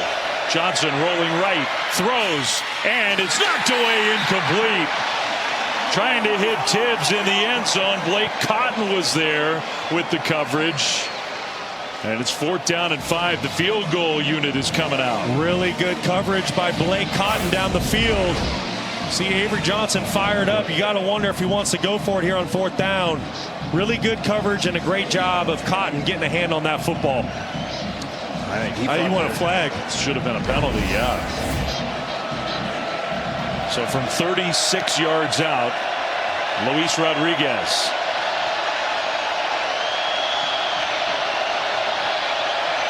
Good snap and hold, and that kick is good. So Kansas State, 12 plays, 59 yards, 6 minutes off the clock, and they lead by 6.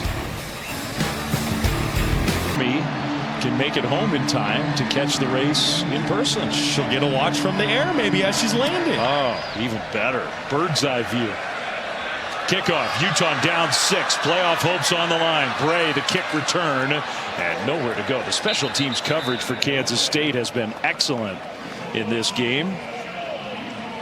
8:45 to go in the 4th quarter. Our college football playoff rankings brought to you by Verbo. We include the top 12 because that includes Utah. They're not going to stay at 12 if they can't come from behind and win this game. No, and that's first and foremost. But then I think Utah fans, they were really keeping their eye on what that Oregon USC score was. Oregon kind of handling business, it seems like, late in Eugene. What happens with Notre Dame next week? Obviously, they smoked Syracuse today. Parker, first play, takes a direct snap for Utah and just had nowhere to go. So maybe a minimal gain. Utah fans, they typically don't root for BYU anyway. The game tonight in Cincinnati, Utah will definitely be rooting for Cincinnati, trying to leapfrog BYU in those next rankings if the Utes can escape with a win. Play fake, Dampier throws it left, and now the turn, and again, well defended. Larry Simmons got swarmed. Rich made the tackle. It's 3rd down right away. And what a massive 3rd down this is. Down 6 points just as the clock runs under 8 minutes to go in the game. You have to remember, Kansas State, their last 2 possessions, one was over 8 minutes, the other was 6 minutes. So if you're not able to convert here on 3rd down, you risk not getting the football back. 3rd and 7 Utah. Dampier, design run. Dampier straight ahead, takes a hit. The ball came out, and Kansas State falls on it. He had the first down, the huge hit, and the ball popped out, and the Wildcats come up with a turnover. What a play by the senior safety, VJ Payne. Number 7, he's been battling a high ankle sprain all season long. Hasn't been able to practice every week walking around in a walking boot, but finds a way to be a warrior, get out there on the field on game day, and comes in with a game-changing play. Gets a shoulder on that football. What a play. And I think it was Cody Stufflebean who found the ball on the turf, made the recovery. The Utes are now in big trouble. Well, they had the first down. Instead, the turnover. A hit by V.J. Payne. And Utah fans know their season's on the line. 7:41 to go. Johnson and the Wildcats offense right back on the field. Jackson left side run, and Jackson found that crease, but only for 2 yards. Tackled by Jonathan Hall. I was going to say, really good job by Jonathan Hall tracking down the ball carrier from his outside linebacker position. Just great effort. Kansas State, they want to be deliberate now. They're already in field goal range, leading by 6.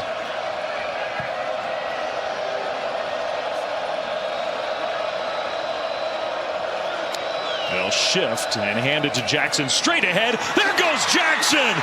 Joe Jackson, an all-time night, into the end zone for another touchdown. 24 more yards.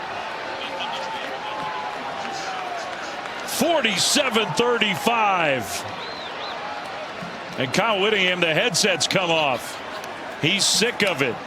Almost 500 rush yards for Kansas State today. The most Utah's ever given up. The most Kansas State has ever had. Joe Jackson's had the most rushing yards for any one player in the history of this stadium. And that one has silenced this crowd. Unbelievable afternoon by Joe Jackson. 291 yards on the ground and 3 touchdowns to go along with it. Just playing inspired football. Kansas State going for 2. Johnson is going to throw, and it's knocked away, deflected, and actually intercepted. There is a penalty flag. Returnable, and here goes Utah. Teo Johnson. Avery Johnson trying to catch him. Teo Johnson angling, and he's going to go all the way. Now there is a flag back in the end zone, so this one might be negated by the penalty. And we just got some conditioning in for everybody, maybe for no good reason. Fireworks are going off, but I think this football is coming back. It's going to be pass interference on Smith Snowden. He was out in coverage on the tight end, Lincoln Cure. You see on the right side of your screen, the contact happens earlier in the down. There is no foul on the play. The result of the play is 2 points for Utah. Wow. So they just picked up the penalty flag, waved it off, and Utah gets 2. I mean, that's huge.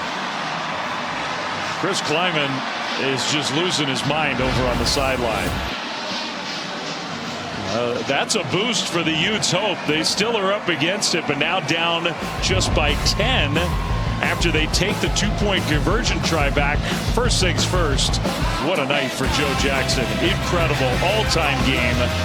But then off the deflection, they picked up the penalty flag.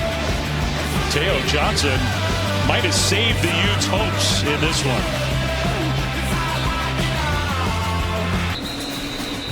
All right, back to action very quickly. The kickoff after just a crazy sequence. Kansas State gets a turnover, gets a touchdown, goes for 2.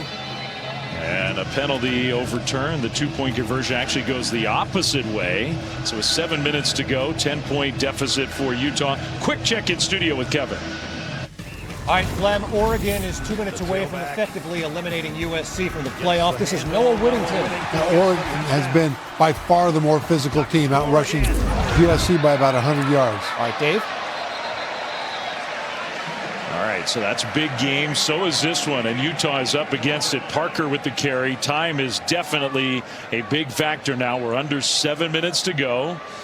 A gain of 9, I believe, on that first play of this drive with the clock running. And you see Utah, they're staying at the line of scrimmage. They understand they need 2 possessions here, trying to play with a little bit of tempo. Dampier in the pocket, throws, and the slant caught.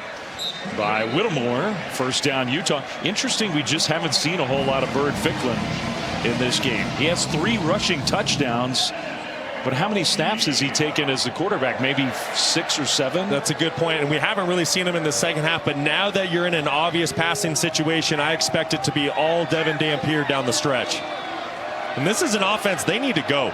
The time is not in their favor right now. No, even that's just taking way too long when you're down 10. Dampier will go outside and get shoved out of bounds after a short gain.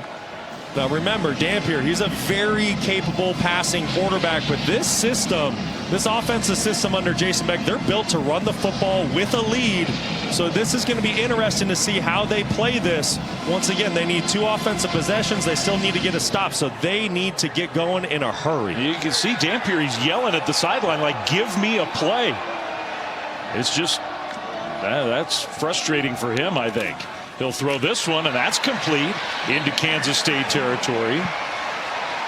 Simmons with the catch, gain of 15. Just too easy outside. Soft coverage by Kansas State, giving the wide receivers free access. That's just pitch and catch in the backyard. Now they're going a little faster. Parker straight ahead run, nowhere to go. So good tackle there by Kansas State. Des Purnell might have missed a few plays on defense. Back out on the field, he's had a really good year. I mean, I get it. You have an explosive run game. If you're Utah, you can score in a hurry. But you got to go. Your college football playoff hopes are on the line. If you're Jason Beck, you need to be throwing this football right now and chewing up yards down the field through the air. He does throw it. Dampier does, but the tackle inbounds, short gain. Just 3 yards to Bentley, the tight end. Clock continues to roll. Well, now the most important thing is to get a first down. So you're going to sequence this thing in anticipation that this is 4-down territory.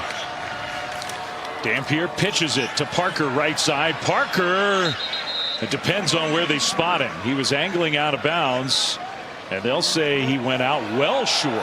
I mean, he jumped forward and thought he got it. They spot him a couple yards short. Well, and Utah has a decision to make here. I get it. This would be a very long field goal for Dylan Curtis, but technically it is within range for the freshman kicker. But you see no hesitation by Kyle Whittingham. He wants to go for it on 4th down. Clock rolling. Kansas State substituting. Now I think the Wildcats might have jumped off sides. Parker, if the play stands, did not get the first down. And they handed it off to Parker, and he didn't get there. Well, there were a couple different flags thrown, and not so much on the line of scrimmage, but more back in the secondary. Well, you're going to have too many men on the field. Substitution on the defense, 12 players on the field, 5-yard penalty, first down. Yeah, it's Eli Leo and Obi Izor trying to get off the field, and they need to be sprinting. They're doing a light jog trying to get off the field on 4th down, and just a critical error by 2 defensive linemen. You know, it's interesting. We just haven't seen that enforced that much this year. We've seen officials hold plays at the line of scrimmage for longer. I think actually that's probably the way it's supposed to be done. Going downfield and knocked away, incomplete. Good play on the ball by Rich. That's a really good point you make, because you see it all the time in college football. The officials give the defense plenty of time to substitute, jog off the field, but you got to wonder if the officials kind of sped things up because of the situation here in the 4th quarter.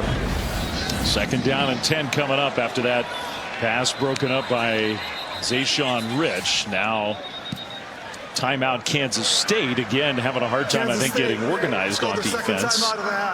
Full timeout. Leading by 10 with under 4 minutes to go. This drive's already taken 3+ half. What a night here at Rice-Eccles. 10-point lead Kansas State. Utah ball.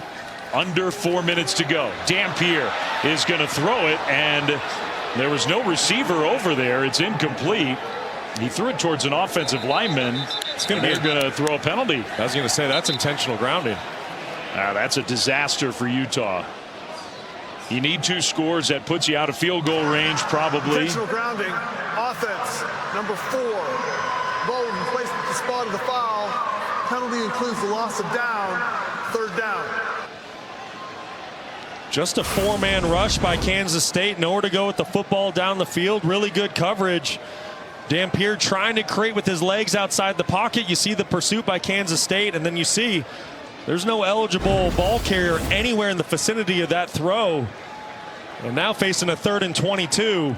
Not where you want to be. Loss of 12, loss of down, maybe loss of a chance for a field goal. Just get inside the 40-yard line so you can give Dylan Curtis a chance at 3 points. Parker in the backfield. Dampier near midfield. Pump faking, now throws, and it's caught right near the first down mark by Larry Simmons. Spotted about a half a yard short, and we'll see what Kyle Whittingham wants to do. No hesitation. Looks like they're going to go for it. How about that play, though, by Larry Simmons? Only his 8th reception on the entire season. Excellent throw and catch. Well, they are going for it. They will hand it off. Parker right side. Parker breaks a tackle and gets the first down. That was a tough run of just a couple of yards to keep Utah's hopes alive tonight. Talk about a guy who would not be denied on 4th down. What an effort by Parker. Now a Utah player is down. Is that Spencer Fano, the All-American tackle? Sort of face down on the turf. Desmond Purnell, the linebacker for Kansas State, just kind of got tossed into him trying to make the tackle, something you hate to see. Yeah, fingers crossed for Spencer. He's going to sit up now and get helped up.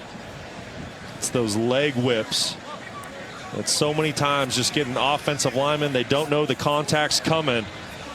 Just trying to sustain his block. Ooh. All right, so Spencer Fano's right here, and this is Purnell that I mentioned coming in to make the tackle. Watch how he gets whipped right into the knee of Fano. Yikes. Never a good sight. So hopefully he's all right. His brother Logan, both of whom went through senior day today. One of the players helping him off the field and into the tent. Fano, an All-American a season ago, more than likely going to be the first offensive lineman taken in the NFL draft this year. Dampier toward the corner of the end zone and caught! Touchdown, Larry Simmons! What a throw and catch! This game's not over from 20 yards out. Extra point coming to make it a 3-point ball game. Well, maybe it took a little longer than Utah wanted, but the main thing is they had to get points on that drive and almost had to have a touchdown, and they got it. Well, the seldom used Larry Simmons comes up huge twice in that drive, one on 3rd and long, and then winning his one-on-one matchup outside. Big time plays by Larry Simmons. And a hugely important extra point to make it a 3-point ball game. Well, just a really good job at Dampier on the throw, but also recognizing the one-on-one matchup outside. Watch how the safety keeps his eyes on the tight end. That's what allows that one-on-one matchup outside. Dampier recognizes it. And then just an excellent job of Simmons adjusting to the football in the air on the back shoulder. Beautiful throw, great catch. And Larry Simmons coming up big in the game's biggest moments. A lot of different heroes really on both sides, especially on the Utah side tonight in a crazy game in Salt Lake City. Utes' playoff hopes are still very much on the line. They have all 3 timeouts for Utah, plus the 2-minute timeout. You wonder if Kyle Whittingham had any thoughts about an onside kick with all the issues they've had trying to stop the run. I would guess with the timeouts and the 2-minute timeout, they'll kick it deep. That would be my guess as well. I get it. Your defense has had issues stopping Kansas State today, but with the 2-minute timeout, 3 timeouts in your back pocket, you have to assume at some point your defense is going to step up. They're going to get a stop. They're going to make a play. And I think you also need to lean on the home environment here at Rice-Eccles. They're going to get going this drive. Yes, they will. A record-setting night for the Kansas State rush offense. I'm sure the Wildcats, though, are protecting against that possibility. But it is a deep kickoff and through the end zone for a touchback. So here we go. With 2:47 to go. Second half summary. Kansas State has scored on 3 of its 4 drives. Utah 5 drives, 3 touchdowns. Crowd comes to life. Utah has their timeouts to use. Can Avery Johnson come up with a couple first downs? He has been built for this moment, making his 25th career start today, tying a school record for touchdowns. Can he knock off the upset, the number 12 team here on the road this evening? First down. Johnson's going to throw. And in fact, he's going to get sacked. Loses a couple yards. Logan Fano, who just helped his brother into the injury tent a moment ago, gets to the quarterback. Well, a great job by Fano, but in a lot of ways, it kind of looks like a broken play by Kansas State. You see some receivers running routes. Fano 0 right there is going to get to the quarterback, but it's like Avery Johnson was hesitating. Do I run? Do I throw? That was an offense that wasn't organized, and Logan Fano took advantage of it. Timeout, Utah. They have 2 left. You start using those timeouts, you have to get the stop here. If Kansas State gets even 1 first down, they're almost certainly going to win this game. Yeah, and how do they get that first down? You know, I'm really surprised of that play call on first down. As good as they've been running the football between the tackles today, I really thought Kansas State would stick with that. We'll see what they call here on second down to make this a potential 3rd and manageable situation. Out of the timeout, 2nd and 11. Jackson shifts around in the backfield. They're going to give it to Jackson, and he's got nowhere to go. Another timeout. Maybe a couple yards. 3rd down coming up. Well, if you know Utah football, you know Morgan Scalley's going to bring pressure in the game's biggest moments, and that's exactly what he does with this corner cat. They're bringing more bodies to stop the run game. You know that's what Kansas State wants to do. Excellent play call, and then the execution by Smith Snowden to get in there and get the back to the ground. And just one more quick historical note. The 3rd and 9, the play of the game coming for Joe Jackson. That run just broke Darren Sproles' all-time single-game Kansas State rush record. He's got 293 yards tonight. What a day for that young man. Sophomore out of Haines City, Florida. Career night here on the road. But here's the game's biggest play. 3rd and 9. How can you pick up a first down if you're Kansas State? You know Morgan Scalley's going to play man coverage and bring pressure. You're down your top wide receiver in Jace Brown. Your go-to tight end Garrett Oakley's on the sideline with an injury. What mismatch can you find?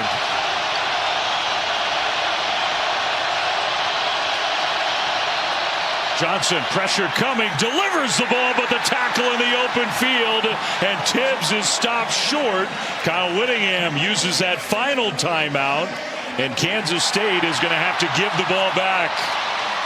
Well, what a stop by this Utah defense. We said it. You know Morgan Scalley's going to bring pressure. So there's 3 defensive backs for the 3 wide receivers. Excellent job of Smith Snowden driving on that inside slant route and forcing a punt by Kansas State. I mean, you want to talk about a big-time play. As a defensive back, you know your season is on the line. Your college football playoff hopes are on the line, and you know you're one-on-one with no help outside. That is an elite play by Smith Snowden. And remember, Brock, the 2-point conversion, penalty flag picked up, tip play, 2 points for Utah means this is a 3-point game. Not a 4 or 5-point game. A field goal can tie it. The punt. Kind of a line drive punt. And it is returnable. The turn upfield. And a tackle close to the 30-yard line. That's where the Utah offense comes back on the field. No timeouts. But the 2-minute timeout looming. Dampier in the. This is the play we were talking about. Look at the top of your screen. That's Smith Snowden in coverage on Cure, the tight end. Flag is originally thrown. You mentioned it, Dave. The ball's returned. Flag ends up getting picked up. if that was originally a no call for defensive pass interference, I would be okay with that decision. But the fact that the flag was thrown, there was some contact. I mean, that's really the story of the game with 2:25 to go. Otherwise, Utah would have to go score a touchdown. Now, a field goal could tie it. Dampier across the middle, and a pass caught, then the ball's out. And Kansas State has it, but they're going to say incomplete. Simmons had it. Incomplete pass. Second down. And Utah would do well probably to get to the line and snap another play. Boy, that was really close. I don't think Larry Simmons had time to have full possession of that and make a football play. I think it was a good call. Yeah, great call by the officials. 2:19 to go, 2nd and 10. Dampier throws right side, pass caught, and then the shove out of bounds. Whittemore with the catch. Good job down and short. Really good job of recognizing the soft coverage to the boundary. Take the gimme throw to make this a 3rd and manageable. A long field goal, you need at least probably 25 more yards. Option play. And Parker got tripped up. He did not get there. So now the 2-minute timeout comes. And Utah needs a yard. Rich is down on the turf. We'll take a timeout and come back for the final 2 minutes right after this. Connors in studio. A look at Coach Prime and Colorado, who's got next here on ESPN2, home to Arizona State. First meeting between the programs as members of the Big 12. Flamet's got to try hard to match the chaos we've had in Salt Lake City. Oh, no kidding. Just amazing game here in so many different ways. And it comes down to this, 4th and 1 out of the 2-minute timeout. Utah's season on the line. They need a yard. Dampier with Parker is going to fake it. Dampier straight ahead. There he goes! Dampier! Inside the 30 to the sideline! Inside the 5!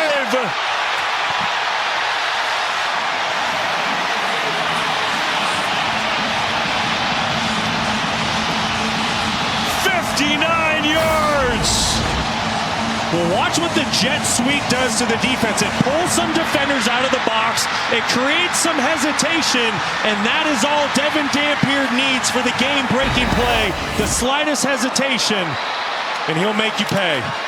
Handoff. Parker gets stuffed, stays on his feet, and now is going to go down. Utah figures they've got the field goal to tie cinched, but they want a touchdown to try to win this game. Absolutely. You don't want to take this thing to overtime if you don't have to. I mean, your college football playoff hopes are on the line. You're down there on the inside the 5-yard line. Utah, one of the best red zone offenses in the country this year, scoring touchdowns at 80% a clip. 2nd and goal. Dampier. Dampier did not quite get there. A yard away. Oh, my goodness. What final minute. Kansas State is going to use its last timeout. Chris Klieman had to run about 50 yards out on the field to get the timeout. Dampier thought he got in. He was spotted short. Well, good effort by Dampier, but how about the effort by Travis Bates, 39, to hustle down the line of scrimmage? Otherwise, Dampier's punching that one in for 6 and taking the lead. Inches away. So now you think through it. You got 54 seconds on the clock. If somehow Kansas State could stop them and it's 4th and goal, if you're Utah, do you try to win the game? Well, that's the real decision, right? That's what Kyle Whittingham has already made a decision on. And if you've followed him over the last 21 years that he's been the head coach here at Utah, he's one of the most aggressive guys when it comes to these situations. I would be shocked if they don't go for the win. So he's telling his offensive coordinator, Jason Beck, right now, if that's the case, hey, you have 2 plays to go get a half a yard. And you got to think the football is going to stay in Devin Dampier's hands. An all-time crazy game here tonight. More than 1,100 yards of total offense.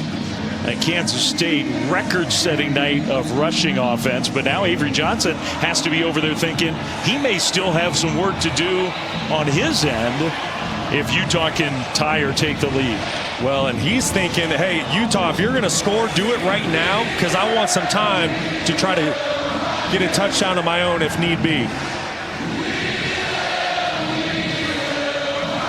3rd and goal inside the 1. for Utah.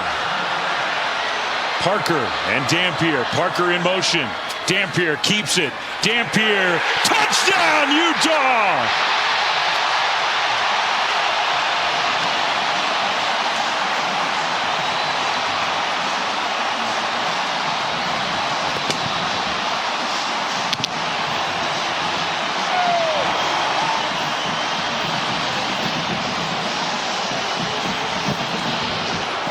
Seven plays, 70 yards, under a minute and a half with 56 seconds on the clock.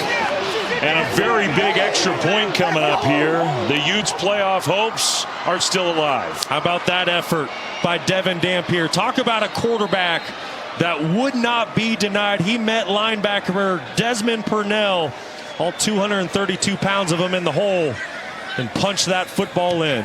Extra point is good. That's huge. Now Kansas State is going to need a touchdown. Well, how did they get down there? It's this explosive run by Dampier. The jet sweep by Utah gets that Kansas State defense just to hesitate just for long enough to allow Devin Dampier for the big breakout run. And then that's what I mentioned.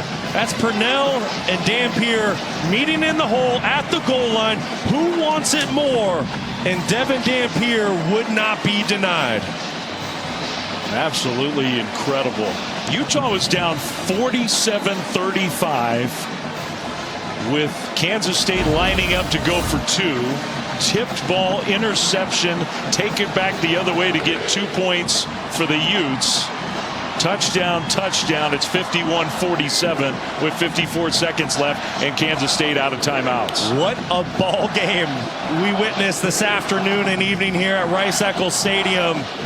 Whichever team ends up losing this football game, you just feel so terrible for, because both teams have completely laid it all out on the line. What a performance by both Kansas State and Utah.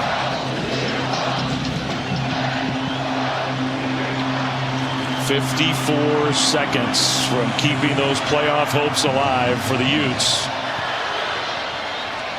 Kickoff is going to go into the end zone, so the Wildcats will start at the 25. They got to go 75. They do, and it's not going to be easy. Remember, Kansas State is without their top wide receiver in Jace Brown. Also, their go-to tight end, Garrett Oakley, came off the field in the second half with an injury. So they are down some skill players with this Kansas State offense. How can Avery Johnson work a miracle here late at Rice-Eccles? 54 seconds remaining.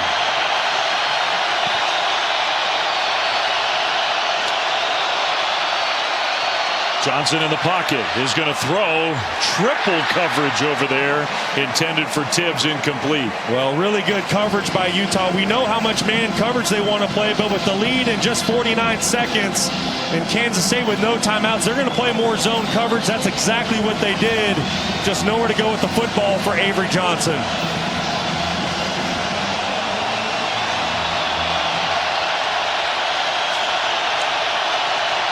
Jackson in the backfield alongside Johnson.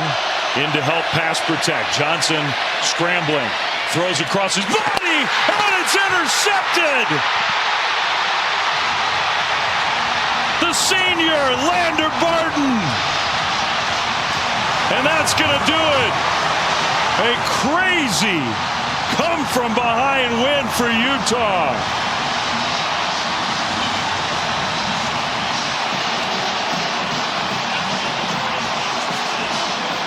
A guy who grew up coming to this stadium, watching the Utes as a little kid, dreaming of playing for this team. His final game in the uniform in this stadium, and the interception to clinch it. I mean, it's just like a Hollywood movie for Lander Barton. What a play. Avery Johnson trying to create outside the pocket. See Morgan Scalley, defensive coordinator, celebrating with Kyle Whittingham. But it's Lander Barton who puts the nail in the coffin for Kansas State, who brought their A game today. They threw their best punch, but Utah would not be denied. What a ball game, Flem. Incredible, truly. And you feel for the Wildcats. They just played so well, and they've had a year of heartbreak and disappointment. and a chance to get a win and really salvage the year. Instead, just an incredible game that the folks here in Salt Lake City are going to be talking about for a long, long time. Yes, they will. How about that fight and determination by Kyle Whittingham's ball club as the two head coaches embrace that midfield, so much respect for one another. And Devin Dampier was the star of the show when his Utah team needed him most late in the fourth quarter, orchestrating a huge run on fourth down and then punching it in on the ground down on the goal line. Just unbelievable. Lander Barton, number 8, right in the middle of your screen. Just working the zone coverage. Football comes right to him, but he makes a great play. And I mean, that's stuff that Hollywood movies are made of. Like you said, Flem, Lander Barton, a kid that grew up coming to games here at Rice-Eccles Stadium. It's senior night, and he puts the nail in the coffin for Kansas State. He will never, ever forget that. Neither will Devin Dampier, who's down with Stormy. No doubt about it, Dave. What an unbelievable game. When you saw Lander Barton pick off that pass, you rushed out onto the field. What were you thinking in that moment? Man, we battled all game. Adversity definitely hit us. It's probably the most we've ever had it. And I love the way we responded. We fought to the end, and man, just for Lander on senior night to clinch that moment like that, a huge moment for him, but a huge moment for these seniors to go out with a W at Rice-Eccles Stadium. Take me into that final offensive drive, 4th and 1. When you rip off the 59-yard run, what was going through your mind? Yeah, just before that, the whole O-line said, Dev, we're going to make those holes open. We're going to block for you. Receiver said we're going to catch the ball, put it our way. Man, we got to a 4th and 1. Man, I told Coach, believe in me, put the ball in my hands. And, man, when we got an offensive line like that, I was able to hit it and able to get us a touchdown. So very happy the way our offense came out on that last drive. Cap it off with the game-winning score. For you guys as a team, this win was so important to keep any hopes of the college football playoff alive. How much were you guys thinking about that late tonight? Yeah, I mean, man, not during the game, but before the game, we knew what was at stake. Had to win out to make it to that college championship playoff. So, shoot, man, I'm so happy. I'm just so happy the way we performed, man. Man, I love this team, for sure. Learn to enjoy it. Thank you. Appreciate it. 2 touchdowns passing, 2 touchdowns rushing, and 1 big smile. For Devin Dampier. I was going to say, I'd smile like that too if I was Devin Dampier. Tell you what a win for the Utes. They are battle tested. If they can find a way into the college football playoff, look out, this team's dangerous. Happy birthday, partner. Thank you. That was a good present, wasn't it? 35 good years. For Brock Osweiler.